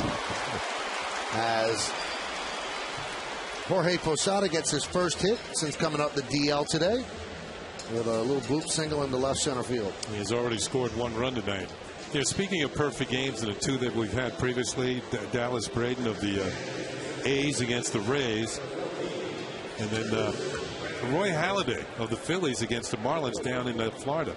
There were only 10,000 people at that game as we look at our Kia Motors scoreboard. Yankees up 6-0. Did you hear that the Marlins were selling tickets to that game that had already been played? Yeah, at face value. I think they're getting $25 a piece. Yeah. And they sold 3,000 of them. Probably the memorabilia deals. Exactly.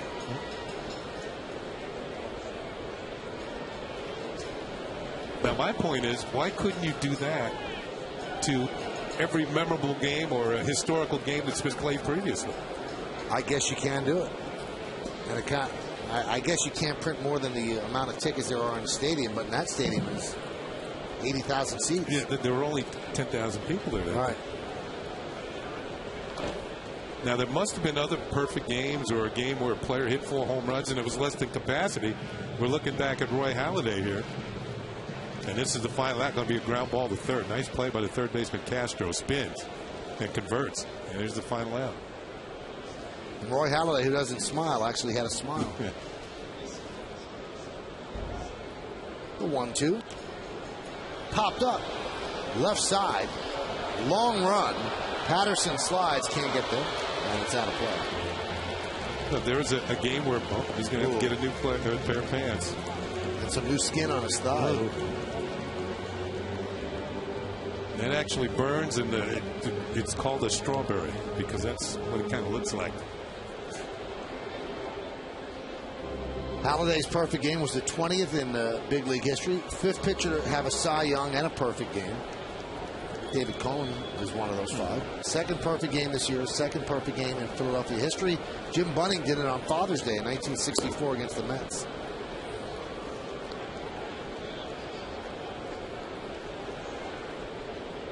Do you understand what I mean, Michael? Mm-hmm. Say that a hitter, Lou Gehrig, hit 4 home runs in a game. You go back and find out what day that was, and then you want to sell tickets to that if it wasn't a full house. That one is driven out into right center field, giving chase Adam Jones on the run, and he makes a beautiful play. He took an extra base hit away from Granderson, who really has his swing down, as Posada heads back to first and looked like he might be hurt. Well, at the very end of this play, Jones crashed into the wall in right center field. This is his second nice play. He made a nice catch in last night's ball game. It looked like this one had a chance to get to the gap. But Adam Jones showing his speed right here at the end. Oh, his throwing shoulder.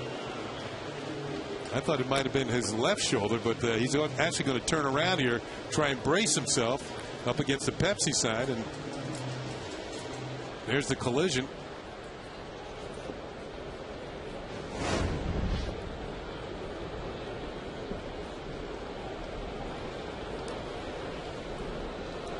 Here's Cervelli.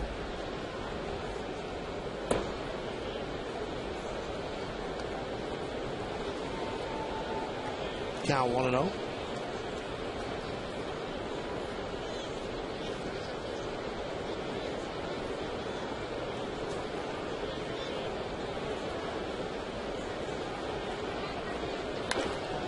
High fly ball, center field. This one's easier for Jones. Loping bat, 2 outs.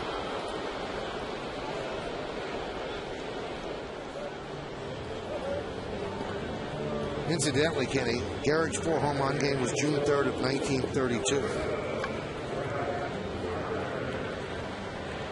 So if you want to get a hold of Ticketmaster, which I don't think they were in business in 1932 to print out some of those tickets. I mean, I understand the Marlins doing it because it's business, you make money, whatever, but it does make it bogus for the people that were actually there, and they actually can say, look, I was here. But I'm talking 1932. Right.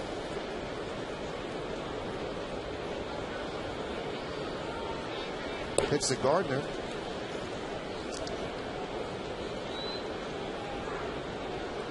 Detroit has scored 2 runs in the bottom of the 8th inning, and they're up 3-0 now. The Tigers are over the Indians. But the story of the game will be in the top of the 9th.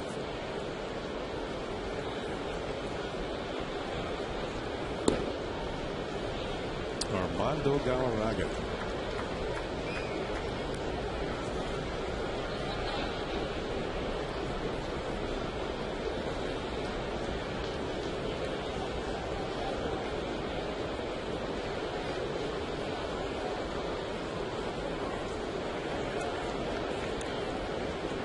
The 2-0. There's a strike.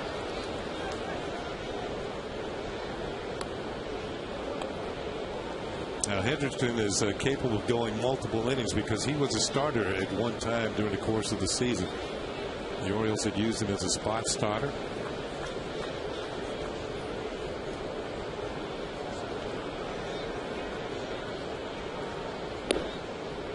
Count 2-2.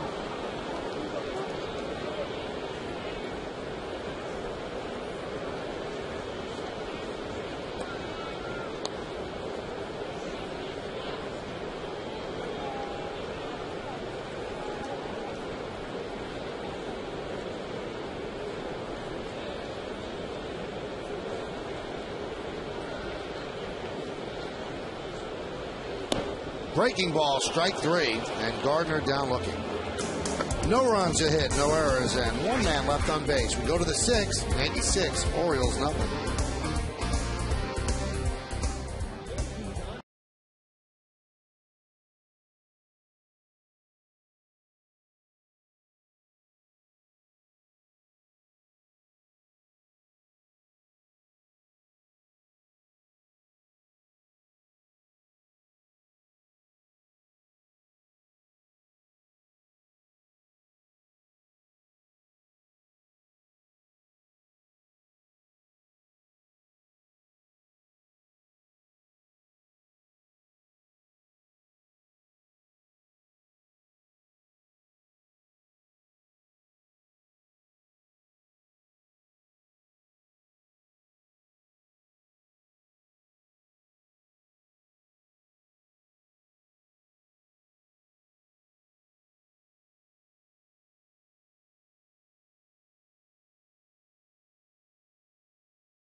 They sit down with the skipper on an all-new WB Mason Presents the Joe Girardi Show. Joe recaps this week's important AL East matchups with the Orioles and the Blue Jays and gives an update on the latest injury status.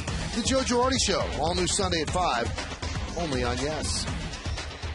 Hey, there's my uncle, the Academy Award-winning actor Danny Aiello. Academy Award-nominated actor. Looks good, huh? My mom's brother. All right. One of the glasses. Uncle Danny, huh? Uncle Danny. So Corey Patterson leads off the 6th. 6-9-0 Yanks, 0-3-0 for the O's.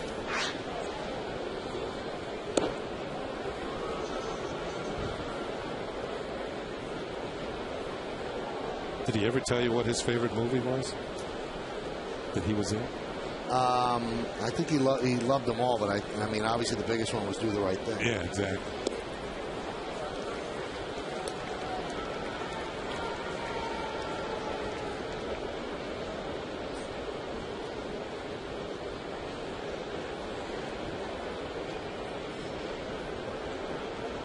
Target over this game, 6-0. Yankees lead. And the 1-2. Upstairs, 2-2.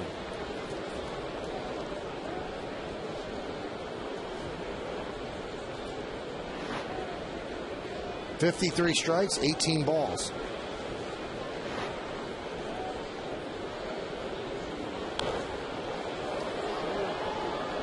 One thing about the Hughes tonight, and you know, if you're an Oriole hitter, you've always got that heater on your mind because he throws it, he's spotting it well. He hasn't thrown many in the middle of the plate, and you're trying to kind of fight that one if you can. Maybe hit it to the opposite field. There's Terry Crowley, the hitting coach, but he's also got the other weapons that can put you away. The 2-2. That one's driven to right field. Swisher is there. One away. Let's check out what's going on in Detroit, and we'll check in with Bob Lorenz.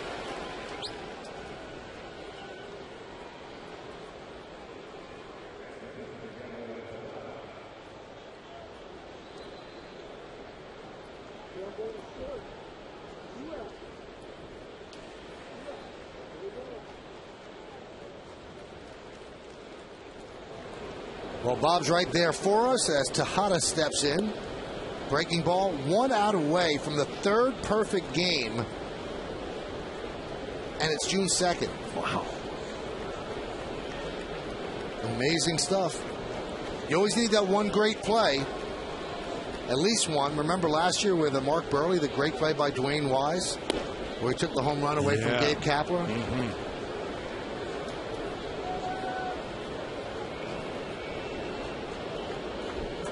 Yeah, it's almost as if the fielder that makes that play goes down in history with the pitcher. Yep. Fouled away. And the last batter is Jason Donald. So Bob will have the update what happens either way, whether he loses it or achieves baseball immortality. Donald's a rookie, isn't he? Oh, what a position to be in.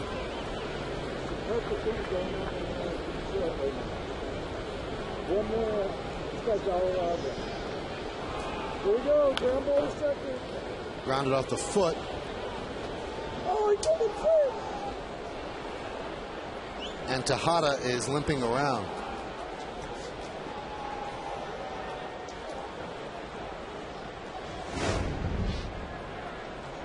Here's a look at the foul ball. It looked like it was off of his shin, and that's... Oh.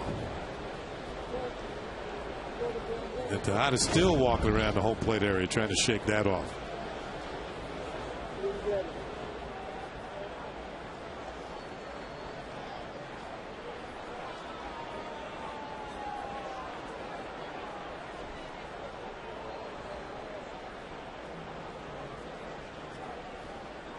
And the 2-2. Grounded inside third and down the left field line. Tejada rounds first. He's going for second. Here's the throw from Gardner. And Tejada has himself a double. Let's check things out with Bob Lorenz. Bob, did he get it or not?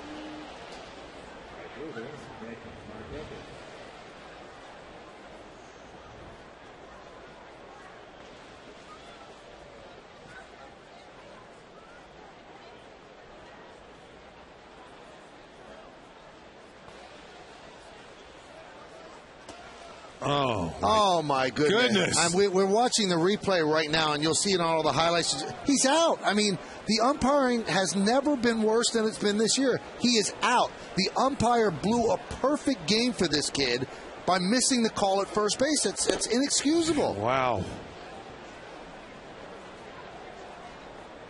That's Jim Joyce. Wow. And he is a veteran umpire. Well, he has that on his head the rest of his life. And now he becomes known more so than Galarraga. Oh, almost. my goodness. That's just awful. You know, looking at the play again, Michael, I didn't think it was that close. It wasn't close. No. How do you miss that?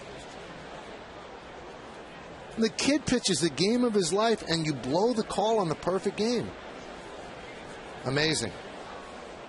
Just amazing.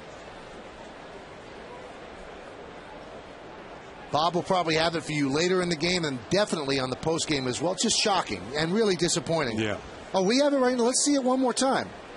All right, wait until Markakis digs in.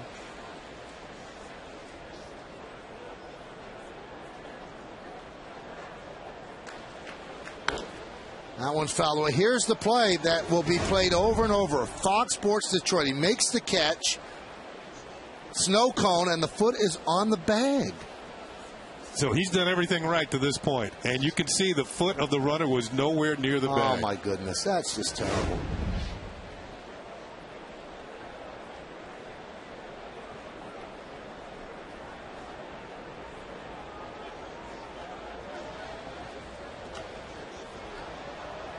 Fouled off the other way and out of play. The game is over, and Jim Leland is arguing nose to nose with Jim Joyce. He is letting him have a piece of his mind.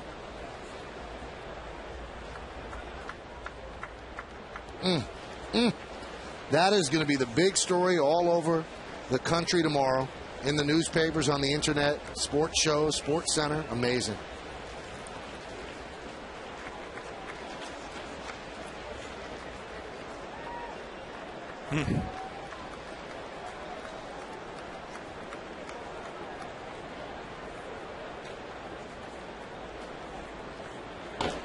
Popped up.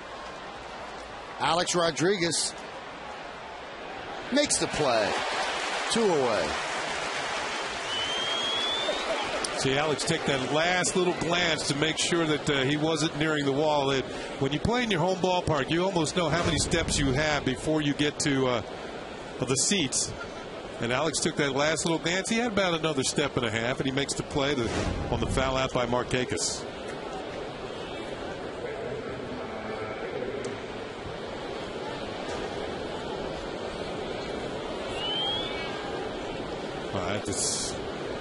That's hard to fathom.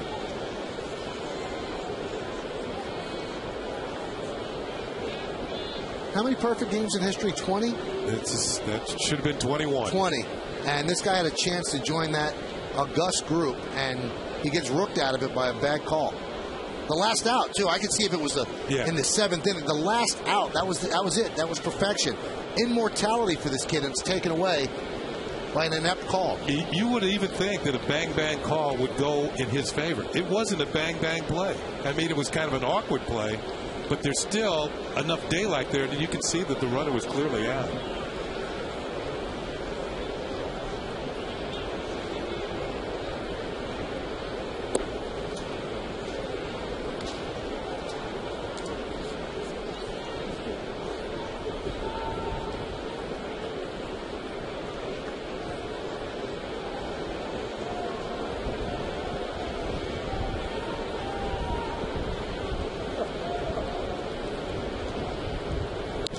Line drive, a base hit to right field. Tejada will round third. Here he comes. Here's the throw from Swisher. Not in time. Orioles are on the board. An RBI single by Ty Wigginton. And the Yankee lead is 6-1. Well, in a season where nothing is, not much has gone right for the Orioles, Ty Wigginton has been a bright spot. He was supposed to be a backup player, but he got a chance to play a lot of second base in the absence of Brian Roberts. And Wigginton by far has been the Orioles' best hitter. Here's Tejada who's going to score. Of course, he's off with the crack of the bat with 2 outs. He's going to slide home with the Orioles' first run of the ball game, and it's now at 6-1. So Wigginton, 33 runs batted in, has 13 home runs. It's more home runs he's hit already this year than he hit all of last year.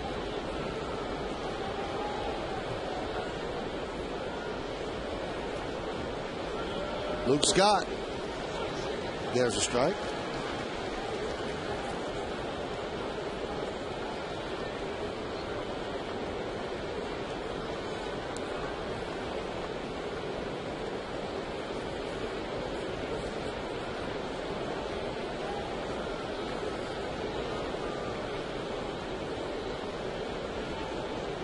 And the 0-1. Snap throw to first.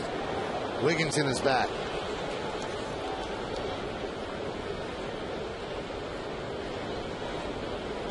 Matt Albers is ready in the Oriole bullpen.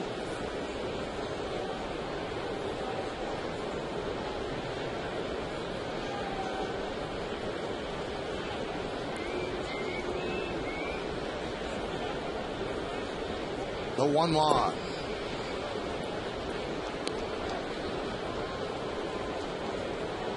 Hughes in good shape pitch count wise, 88 with 1 out to go here in the 6th.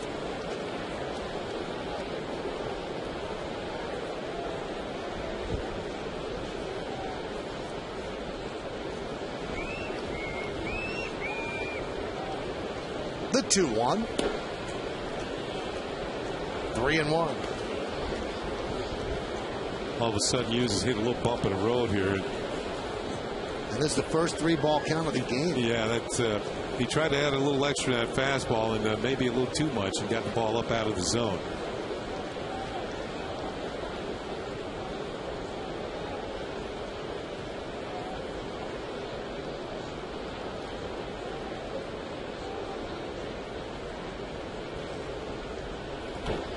Foul that.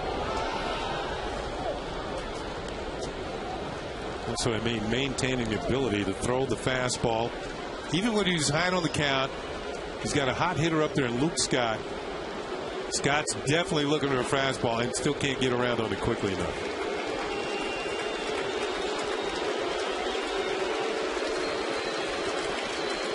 .64 strikes, 26 balls, 90 pitches even.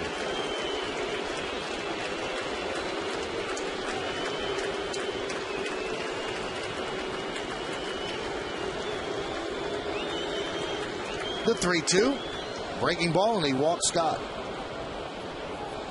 Well, now you have to start worrying about the game. 6-0. It seems like it's 15-0, but it's just 6-1 right now, and they're runners on first and second. If Matt Wieters goes yard, all of a sudden you got a ball game, so that's why Island wants to come out and settle down Phil Hughes. This copyrighted telecast is presented by authority of the New York Yankees and may not be reproduced or retransmitted in any form, and the accounts and descriptions of this game may not be disseminated without the express written consent of the aforementioned New York Yankees.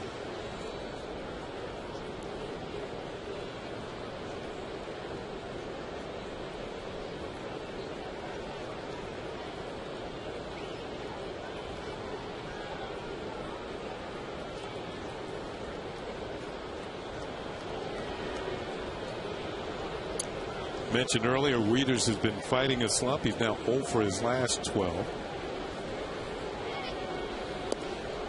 And there's a strike. He flew out to flied out to center and to right.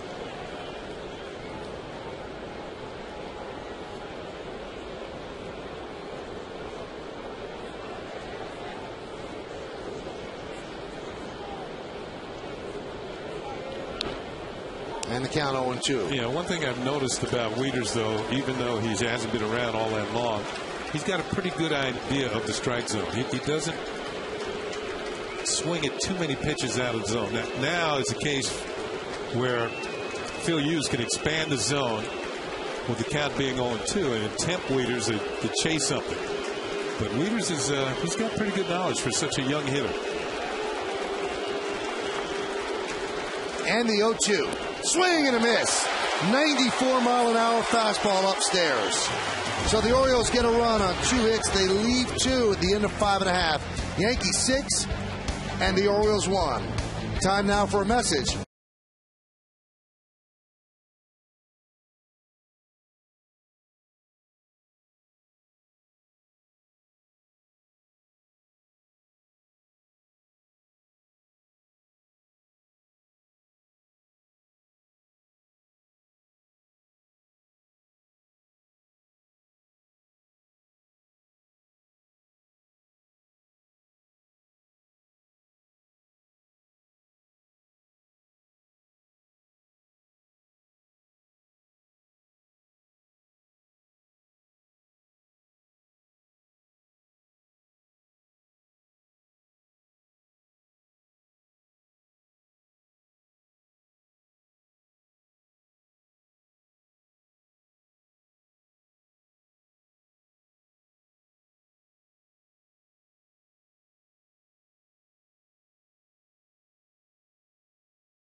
Brought to you in part by Kia Motors. To learn more, visit kia.com. And by Turkey Hill, the official ice cream of the New York Yankees.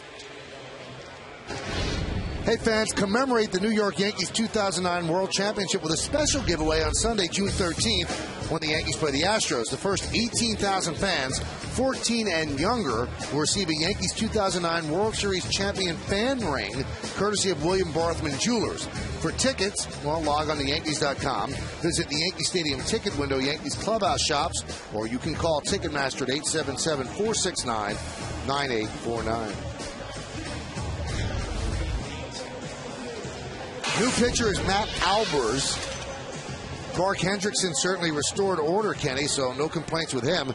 Now it's Albers' turn. Yeah, 2 2/3 for Hendrickson, and he allowed just a couple of hits, picked up a strikeout. Now Albers making his 23rd appearance of the season.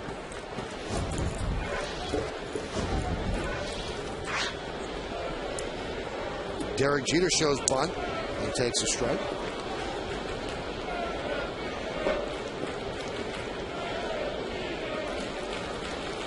Jeter has a 9-game hitting streak on the line. He's 0 for 2 with a walk.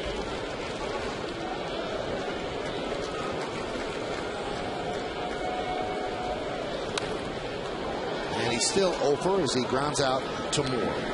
1 away. Yankees 6 runs on 9 hits, and the Orioles 1 run on 5 hits. I don't know about you, Mike. I'm still upset about that play. I am. I really am. I mean, how long do people get a chance? How often do people get a chance to do something that will be remembered forever? And this kid legitimately did. That was a final out, and now it's Jim Joyce that's going to be remembered forever. Really, an infamy. Remember, fans, there's never been 3 perfect games in one season. Never.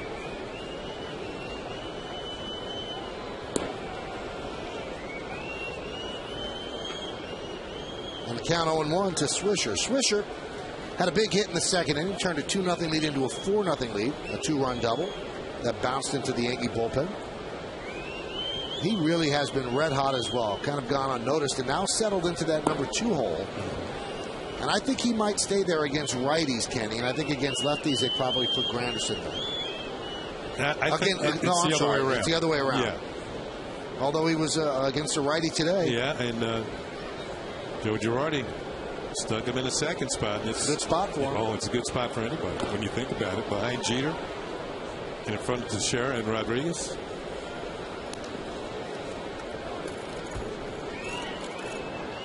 You know, sometimes other managers use that spot to get hitters going. They put him in front of the 3-4 hitter and in back of a leadoff hitter who has the ability to get on base.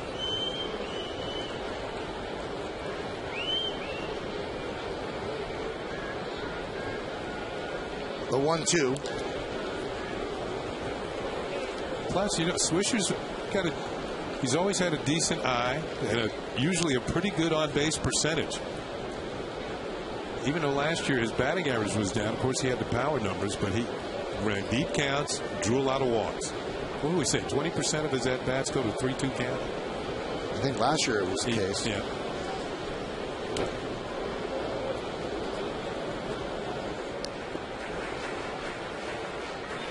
So that's the type of hitter you would like to have in front of your 3-4 because he wears the pitchers down.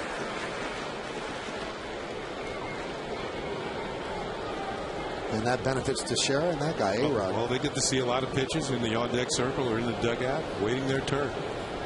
See what's working, what's not. Swing and a miss. Now that was working. 94 miles an hour. Swisher goes down swinging. He's 2 for 4.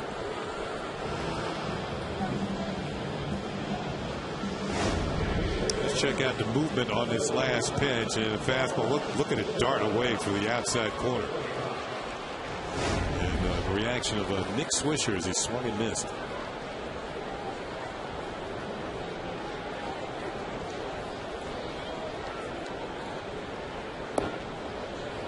Breaking ball misses outside.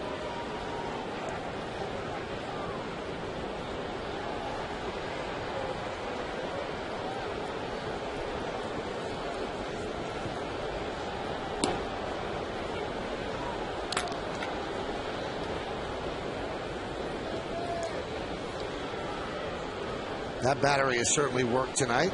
Hughes and Cervelli have teamed up to give up 1 run in 6 innings, just 5 hits, 1-1. Grounded into the shift from short right field. Scott Moore just gets to Teixeira for the final out of a 1-2-3 6th inning. Let's go to the 7th. Phil Hughes coming out for Moore. 6-1 Yanks.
Hey, it's time for another look at tonight's Toyota text poll. Once again, the question, which of these streaks is most impressive? And you've been texting us at 58772. Here's how you vote it.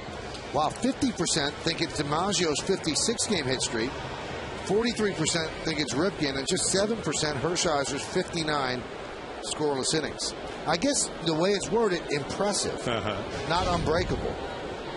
And 56 games in a row is pretty impressive. The kid, Garrett Whittles, is doing a pretty good job in college. Is he at 53, I think, now? I think it's 54, but the record is 58 by Robin Ventura. The problem is, for him, he might run out of games. If his team loses in the upcoming, they're out. Right. And I think he's a senior. Well, that would stink. Wouldn't it? Yeah. Verizon Wireless scoreboard, 6-1 Yankees over the O's.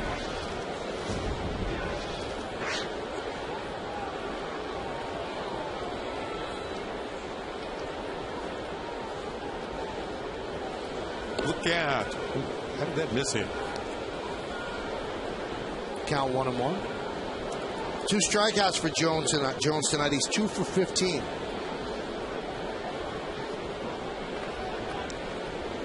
Hughes had kind of for him, a shaky inning last inning.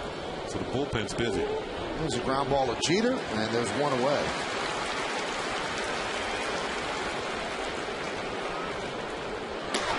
And Marte and Robertson are up.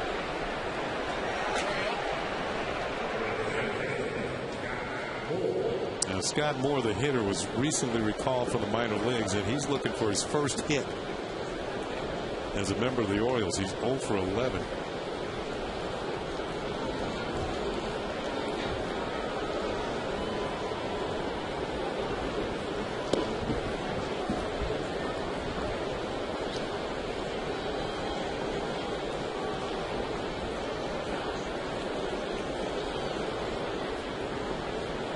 Moore is 0 for 2. Ground ball to first and a fly ball to center.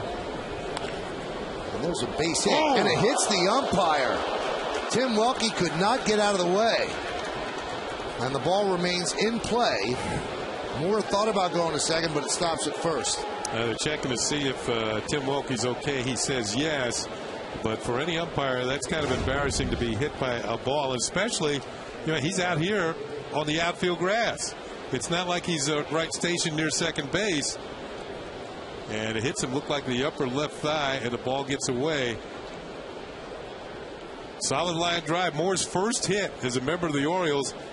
And he also hits an umpire in the process. Tim's brother Bill is behind the plate, the home plate umpire. It's Torres.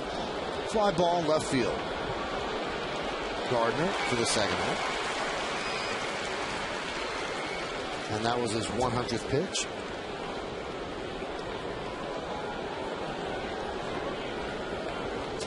Boy, Cervelli has a lot of energy, Kenny. That was a fly ball to left, and he's flying down the line to back up first. I mean, the likelihood of anything happening at first there, but that's where he ended up.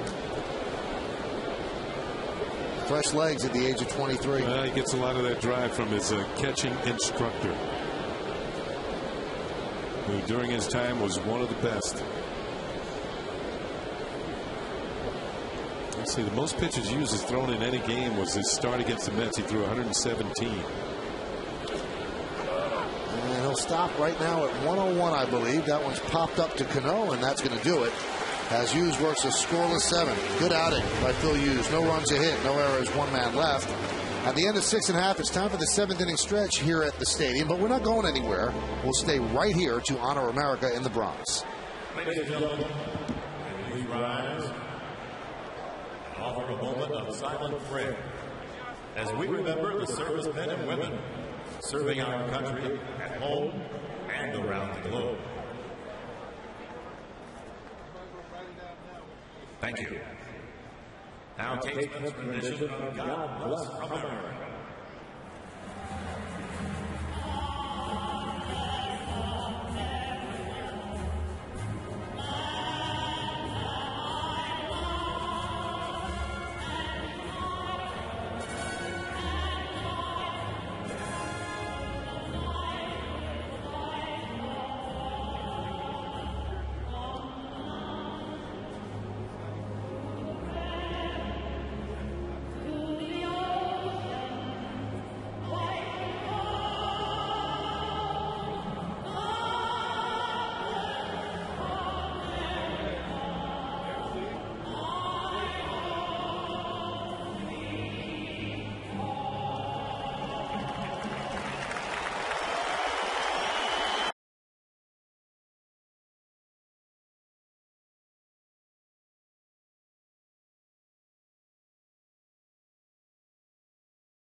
Amazing stuff, Bob. Just amazing stuff. And when it rains, it pours. And bad umpiring right now, it's pouring so far this year. Hey, stick around tonight after the postgame for Yankees Magazine. Get the latest news and notes on and off the field, including a behind-the-scenes look at the Yankee events, plus a recap of all the action for the past week. Nancy Newman will host Yankees Magazine tonight after the postgame. It's only on Yes. Alex Rodriguez gets a base hit to lead up the bottom of the 7th inning.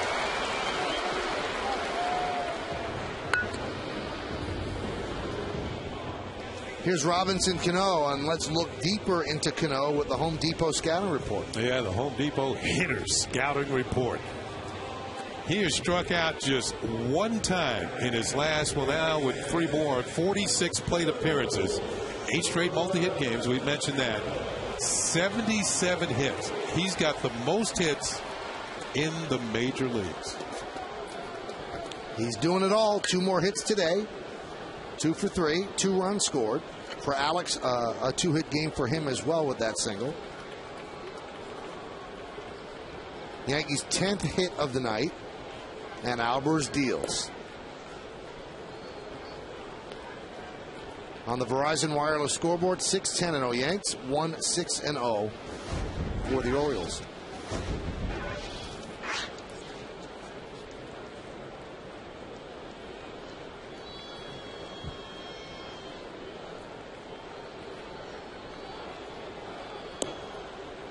And there's a strike.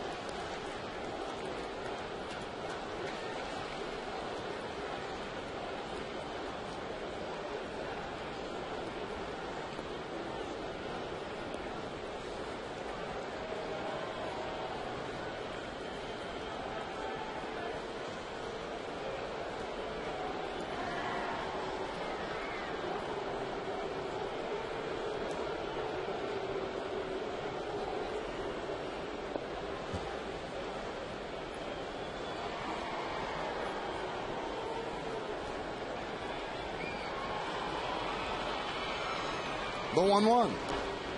You know, at this point, the way Cano is swinging the bat, it doesn't take much of a mistake by a pitcher for him to hit the ball hard. Now, the whole idea is to go up to the plate, hit the ball hard. You can't always guide it. But right now, they are falling in for Robinson Cano. He is finding holes. And if you make a big enough mistake, he'll find the seats.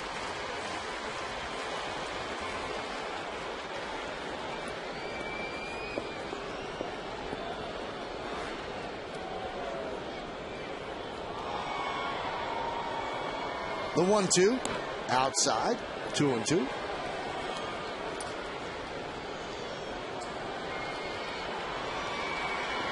.370. That's a nice average to have.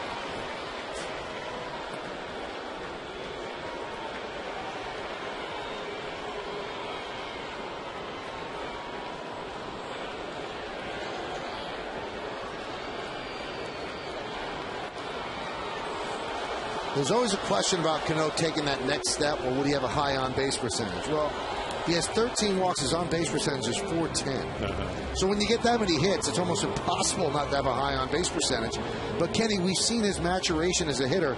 He is much more patient and selective at the plate. And another thing, he's hitting much, much better with runners in scoring position. And that was the bugaboo last year.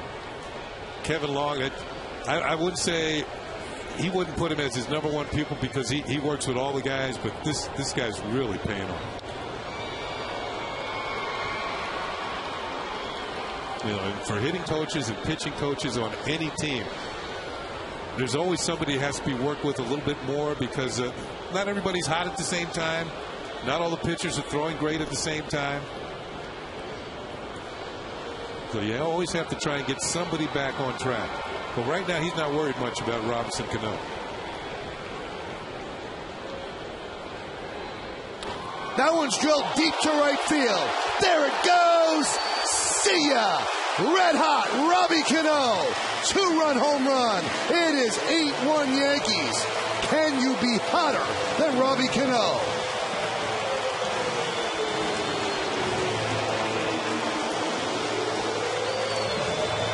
Well, just said, if you make a big enough mistake, he'll hit it in the seats. Here's our pitch by pitch brought to you by Suzuki Kizashi. Misses with a fastball away, goes back out there and gets the call on that one, 1-1. He chased a bad pitch. That's outside. Count is 2-2. Fouls went off. Had a good swing at that one. Oh, that was a ball, but he swung at it. This one, he's gone. Big enough mistake. Middle of the plate, into the bleachers in right field. You're right, Michael. I don't know if you could be any hotter than Robinson Cano. 3 more hits tonight, 3 runs scored. He now takes the RBI lead for the team away from Alex Rodriguez. He has 42 ribbies. He has 12 home runs, which also leads the team. So he's winning the Triple Crown, at least for the Yankees.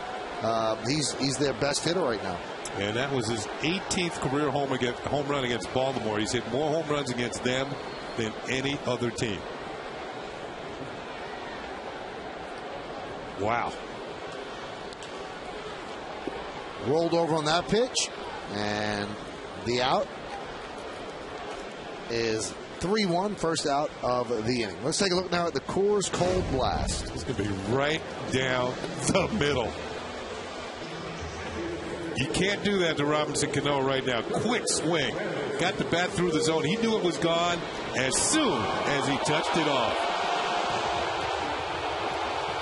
And we talked about Kevin Long not worried about this particular hitter right now. He's just being amazed like everybody else. He said, wow.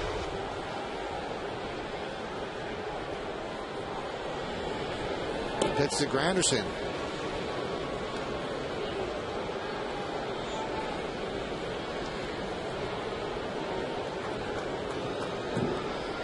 Eight-1 Yankees over the O's. Granderson has 2 hits today and was robbed of another nice running play by Adam Jones in right center.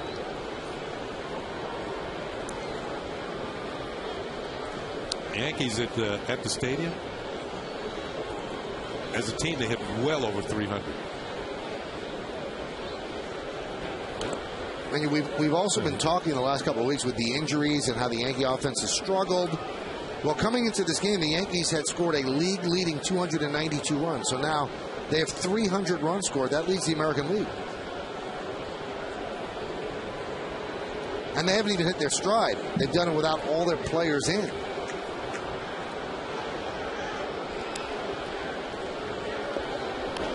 Hot shot up the middle, off the second base bag, and into center field. And Granderson has his 3rd hit of the night.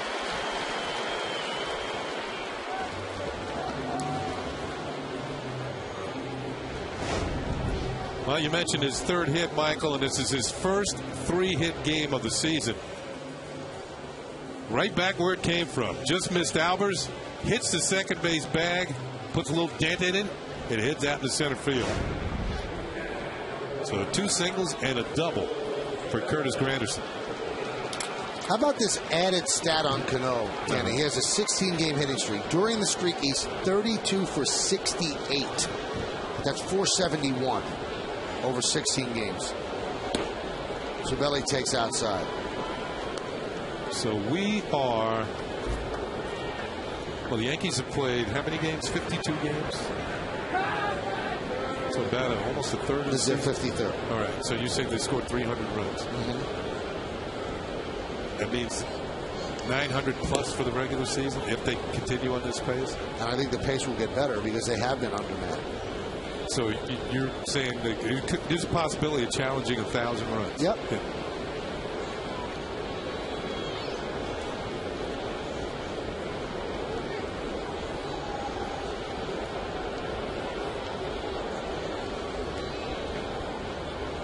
I thought it was interesting before we told the story, and Kim Jones actually told it on the pregame show, that Cano didn't know he had a 15-game hitting streak until he watched the game on Yes when he got back home. And it reminds me of a story, and it involves somebody asking former Yankee manager Joe McCarthy what made his team special. And he called up, a reporter asked him, he called over second baseman Joe Gordon. And he said, what's our team's record? And Gordon, I think, said, 42 and 25. He goes, how many home runs and how many RBIs do you have? Joe Gordon said, I don't know. He goes, that's why we're a good team. Because we don't really care about our individual stats. There's a ground ball to short. And it's a 6-6-3 double play as the inning is over. Robbie Cano trying to cool off with some cold water, but can it be done? Can he be cooled off? Not this inning. A home run into the bleachers, a 2-run shot.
Going to go. Help send your favorite New York Yankees to this year's All-Star Game by voting up to 25 times at Yankees.com. You can visit Yankees.com and cast your ballot now for your 2010 All-Stars. Vote early and vote often. Vote today at Yankees.com. Well, we've got a couple of defensive changes for the Yankees. Pena is at short, and Russo is at third. So Joe Girardi gives his Hall of Fame left side of the infield the rest of the day off, and Chad Godin will take over for Phil Hughes. Get some work here in the 8th and the 9th. Well, there's a day game tomorrow afternoon, so if Joe Girardi, knowing that it's going to be a quick turnaround, get A-Rod a little extra, few extra moments of relaxation before he has to come back tomorrow and play another ball game.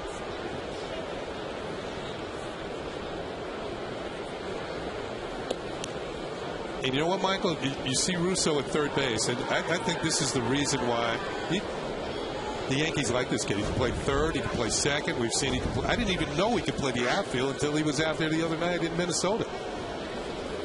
Oh, he's very versatile for them now, and you know what? He's a major league ball player with all those skills. And plus, he's earned it with the bat. He's been a .300 career hitter in the minor leagues. And that goes to show you, youngsters out there, if you can play multiple positions and play them fairly well and hit a little bit, they'll find a spot for you on a roster.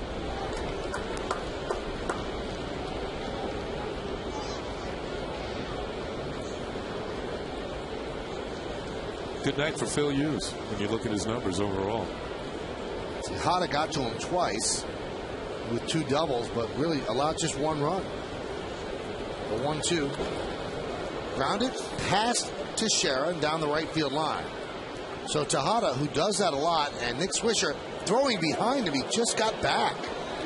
Good throw by Swisher, and heads up base running by Tejada. Almost got caught sleeping. This is big for Tejada, 3 for 4. He was 18 for his last 96.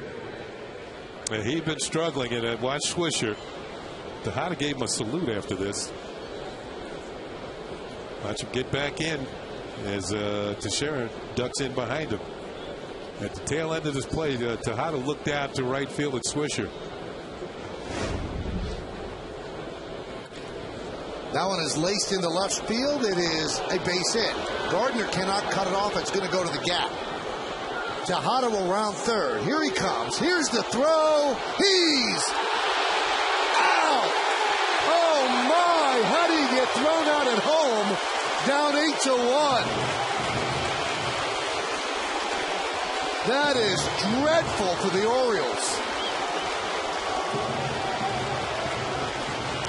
Well, first of all, it's the execution.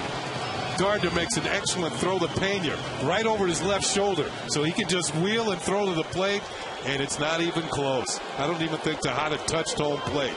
Watch Cervelli block the plate off. He has the ball. Yep, he's out.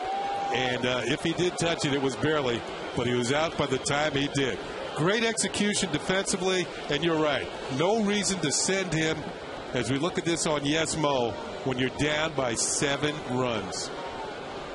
You know, he has to be able to score standing up. There's a throw right over the shoulder and an excellent play by Pena, right on the money to Cervelli to complete the play at the plate.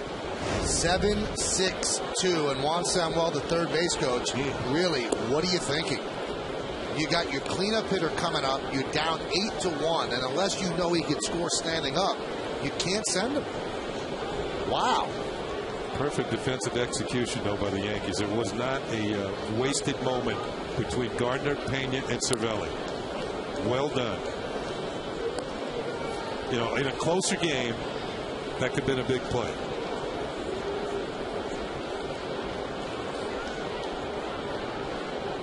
So Gardner gets an assist, so does Pena, and the put out by Cervelli.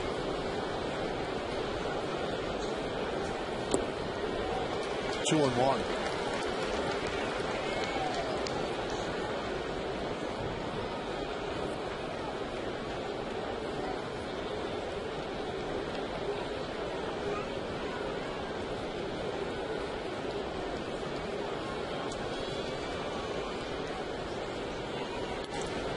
And a strike, 2-2.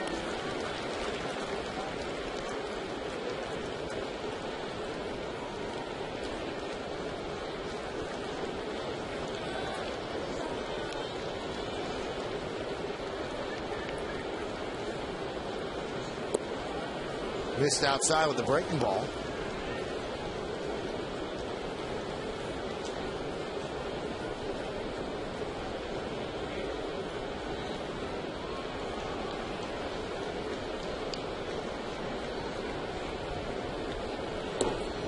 And he walked him. So a rough inning so far for Chad Godin. Let's take a look at tomorrow's starting pitchers, brought to you by Fios TV, Internet, and Phone. This is Beyond Cable. This is Fios. Kevin Millwood looking for his first win, although he has a good ERA, 0-5, 3.89. And CC Sabathia, who's been slumping of late, 4-3, 4.16. Our coverage will begin at 12:30 with the pregame show. 1:08, probably the first pitch.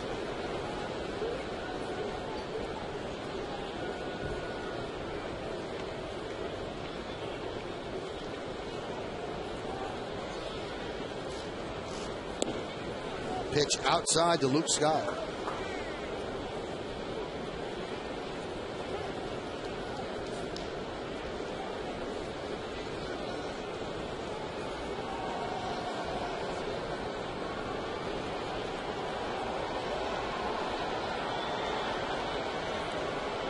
The 1-0 popped up.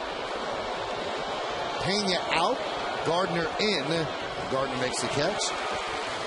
Just, second out. You know, thought just ran through my mind that Juan Samuel was just giving the talk shows in the Baltimore area more fodder for tomorrow.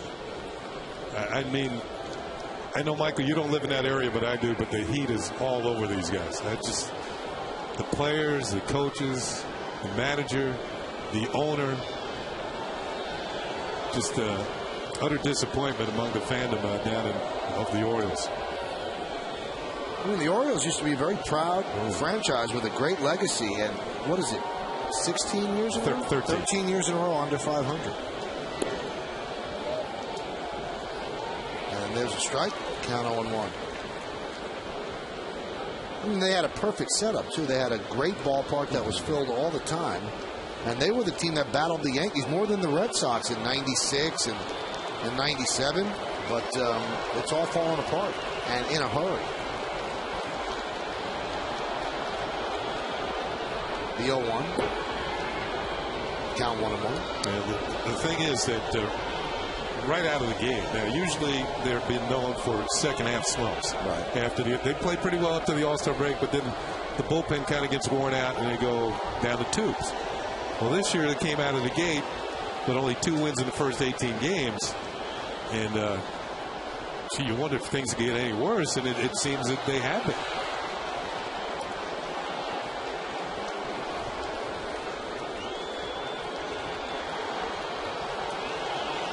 Crowd of 44,465 trying to amuse themselves, doing the wave here at the ballpark.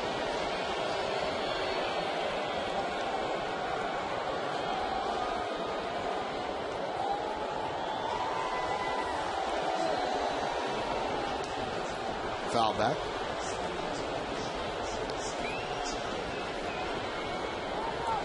How bad has it been the last 5 years? Dreadful. Last in 09, last in 08, fourth, 07, 06, 05. And they keep dropping in the win total. In fairness to Tremblay, he wasn't the manager during all of those years. The 1-2. Lofted into center field, shallow. Coming on is Granderson who'll make the play. And the Orioles don't score. No runs, 2 hits, and 2 men left. We go to the bottom of the 8th, 8-1 Yanks.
Yankees Baseball on Yes is brought to you in part by J&R Music and Computer World, and by Toyota, the official hybrid vehicle of the New York Yankees.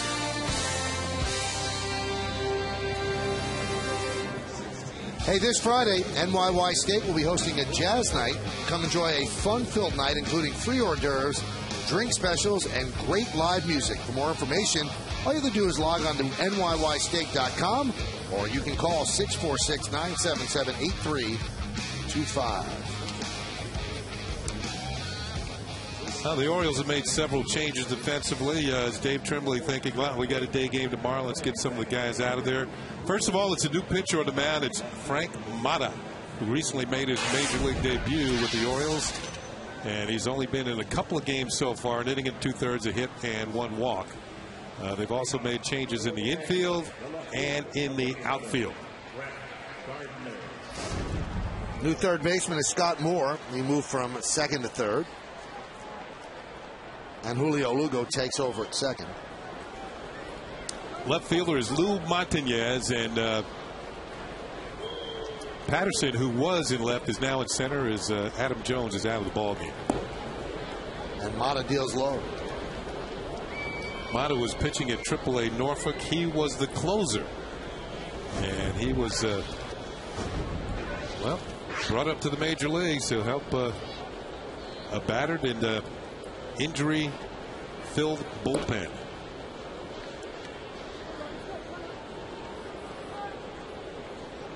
Count 1-1.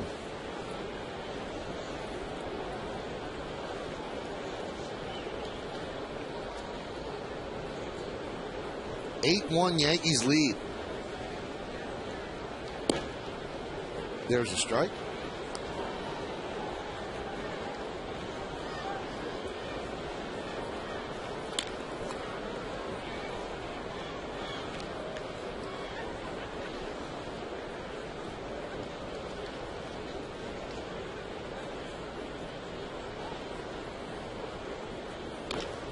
Chop left side.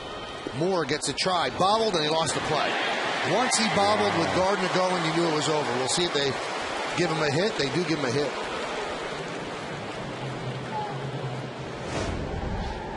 Even the slightest of bobbles, and you're not going to get him. That was in slow motion.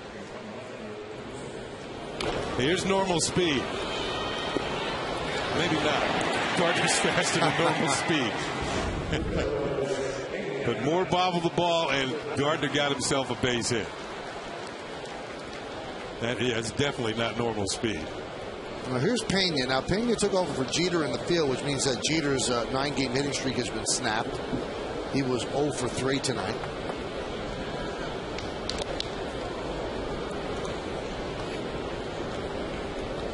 Gardner now has 8 infield singles to the left side. Just has to put the ball in play. If you make any of the infielders move a little bit, he's got a good chance. I can guarantee you that's more than I had my whole career.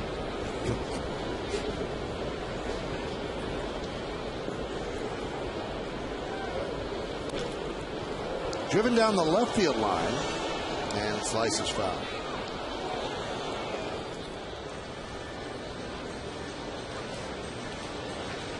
Hey, tonight throughout the Yankee season on Yes, we're asking you to vote along with us for the Chevy Player of the Game. Text your vote to 58772. You can vote online at yesnetwork.com. Tonight's candidates are Phil Hughes, Curtis Granderson, Nick Swisher, or Robinson Cano. You can vote now, make your voice heard. Standard text messaging rates apply.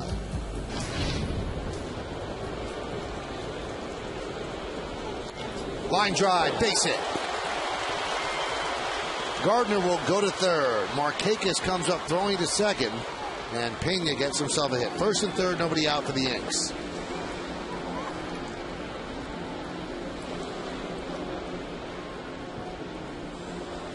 Yeah, watching Gardner go from first to third, he made it look effortless. As he, it took him less effort than it takes me to say it. But he's on his way to third. Yeah, it's turned into that type of ballgame. He's just coasting. Picks it up the pace a little bit. Effortlessly. Yeah, exactly. Here's Nick Swisher. So the Yankees are in business again here. Swisher 2 for 4 tonight. And now he is 3 for 4. Run will score. It's 9-1 Yankees. Orioles had the infield halfway, so they had no chance to make that play. Third RBI for Nick Swisher. Continuing what he did that was a good pitch. I mean, he was down and away, and he just went and got it, slapped it back through the middle, the infield halfway, as Michael called it, off the top of the mound and into center field. Swisher had a good month of May, where he hit 374, and he's off to a good start here in the month of June.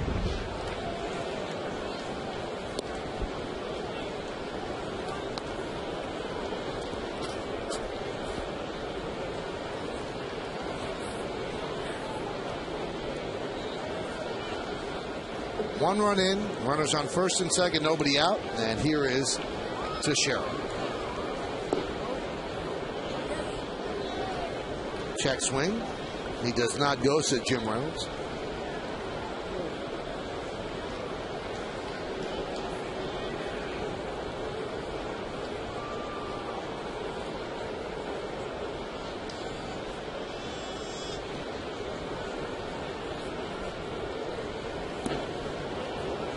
Count 1-1.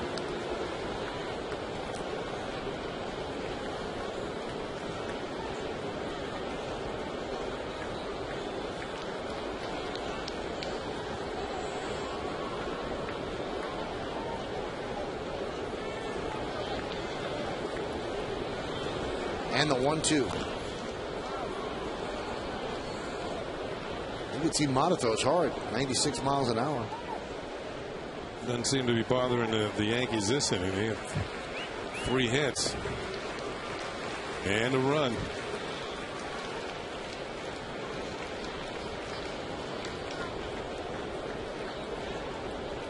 Mata worked to an ERA of 1.86 at the AAA level.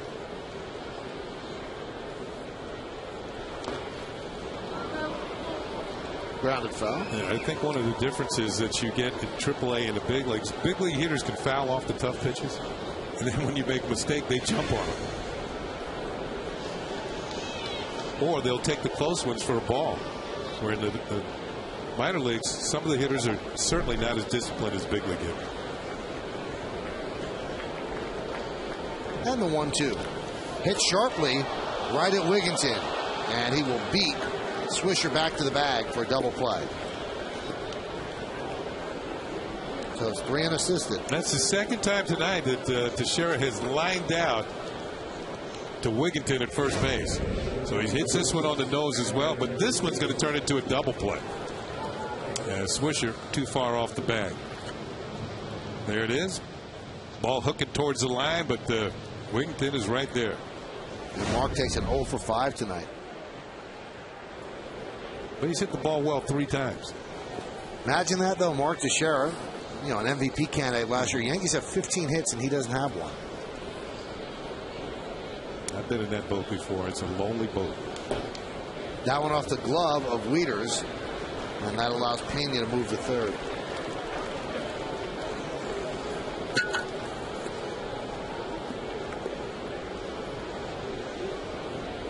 They scored a wild pitch.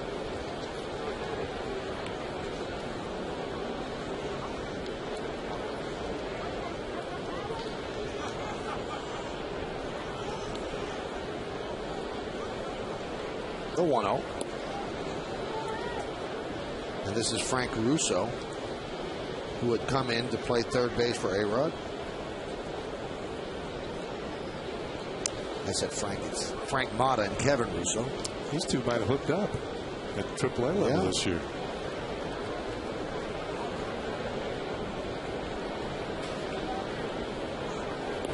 Look at it.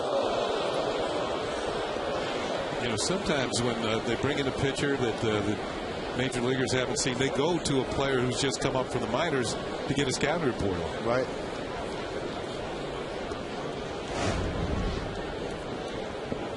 Here's that last swing and a miss, and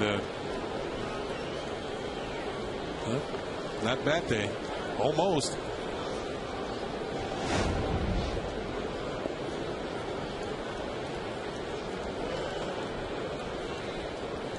And the 1-2. Swing and a miss. And Russo down on strikes. But the Yankees get a run on 3 hits, no errors, and 1 man left on base. Last licks coming up for the Orioles. Yankees lead 9-1 as we head to the 9th.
We go to the ninth inning, but you have to stick around later for the WB Mason postgame show. It's a must-watch tonight. Usually most nights, Bob Lorenz and Kimberly Jones will cap all the action from this game, plus the highlights from the rest of the major leagues. We'll have a report on the retirement of Ken Griffey Jr. and much more on Galarraga's near-perfect game in Detroit, the reaction from the clubhouse to the Yankees, all coming up after the game, only on Yes. Montanez grounds out to start the night. Now, Jim Joyce blew the call at first. It would have been the 27th out of a perfect game for Galarraga in Detroit. Here's what Jim Joyce, the veteran umpire, said. I just cost that kid a perfect game. I thought he beat the throw. I was convinced he beat the throw until I saw the replay. It was the biggest call of my career. And here's that call. Wow, so clear.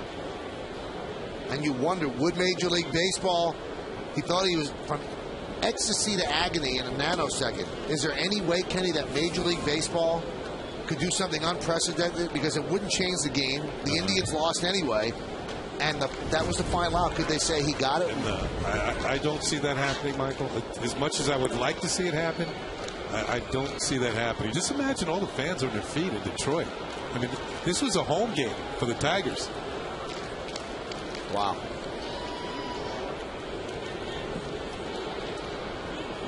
The 2-0.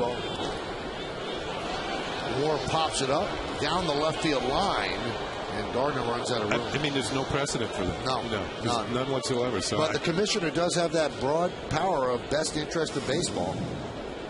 Would that be in the best interest of baseball to give this kid a perfect game? He deserved it. He earned it. He earned it, but I don't know who made the final out of the game after Donald. Oh, he was safe. Yeah, the next guy. So it doesn't count what he did? Is that what you're saying? I guess it wouldn't count. Yeah. Whoever led off for the Indians tonight, whoever was their leadoff hitter. Let's see who it was when they were in town. It was Trevor Crow. Yeah. For all 4 games, could have been him. Yeah.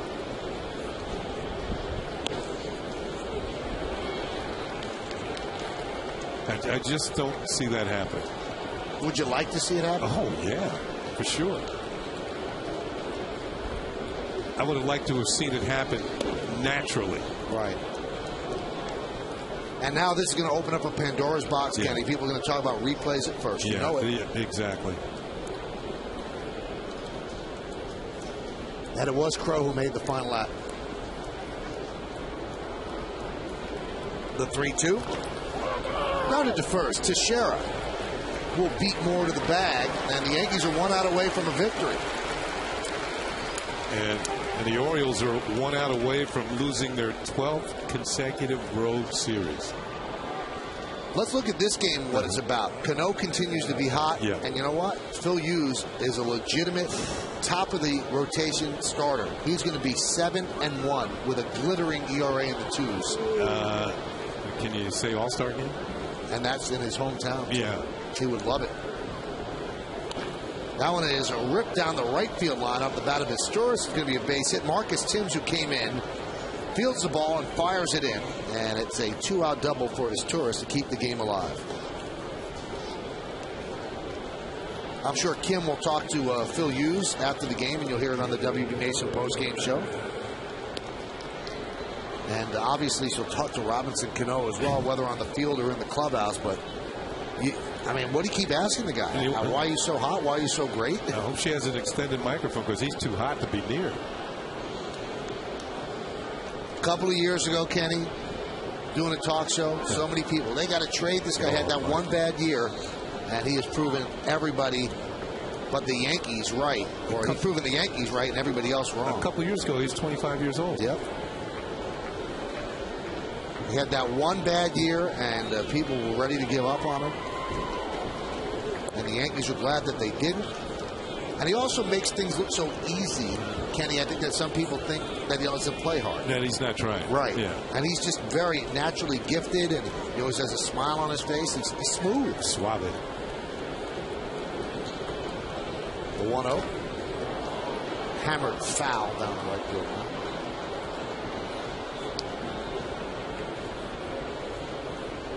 Another storyline that you have to follow. Posada back in the lineup, and the Yankee lineup has that real feel to it again. Very long, a lot of switch hitters, very balanced. And he won't be behind the plate tomorrow. He probably won't be until next week, but he's the DH. He's back. They need his bat, and that completes this team. And the count 1-2. Derek Jeter says very weird when he's not in there. He said it's a lot quieter, but it's very weird. And Mariano said we're just used to seeing him there all the time. And then during this homestand, Curtis Granderson returned on Friday, and again, more of a complete Yankee offense. Yeah, 3 hits tonight for Granderson. How about this stat? On the 15-game road trip, Kenny, the Yankees scored 15 total runs. This homestand, in 6 games, they scored 49 runs. That reflects on the lineup being more whole. It's over 8 runs a game. That'll win you some games, especially with the way the Yankee pitchers have been dealing. 2-2 count on Patterson. 9-1 Yankee lead. Stays alive.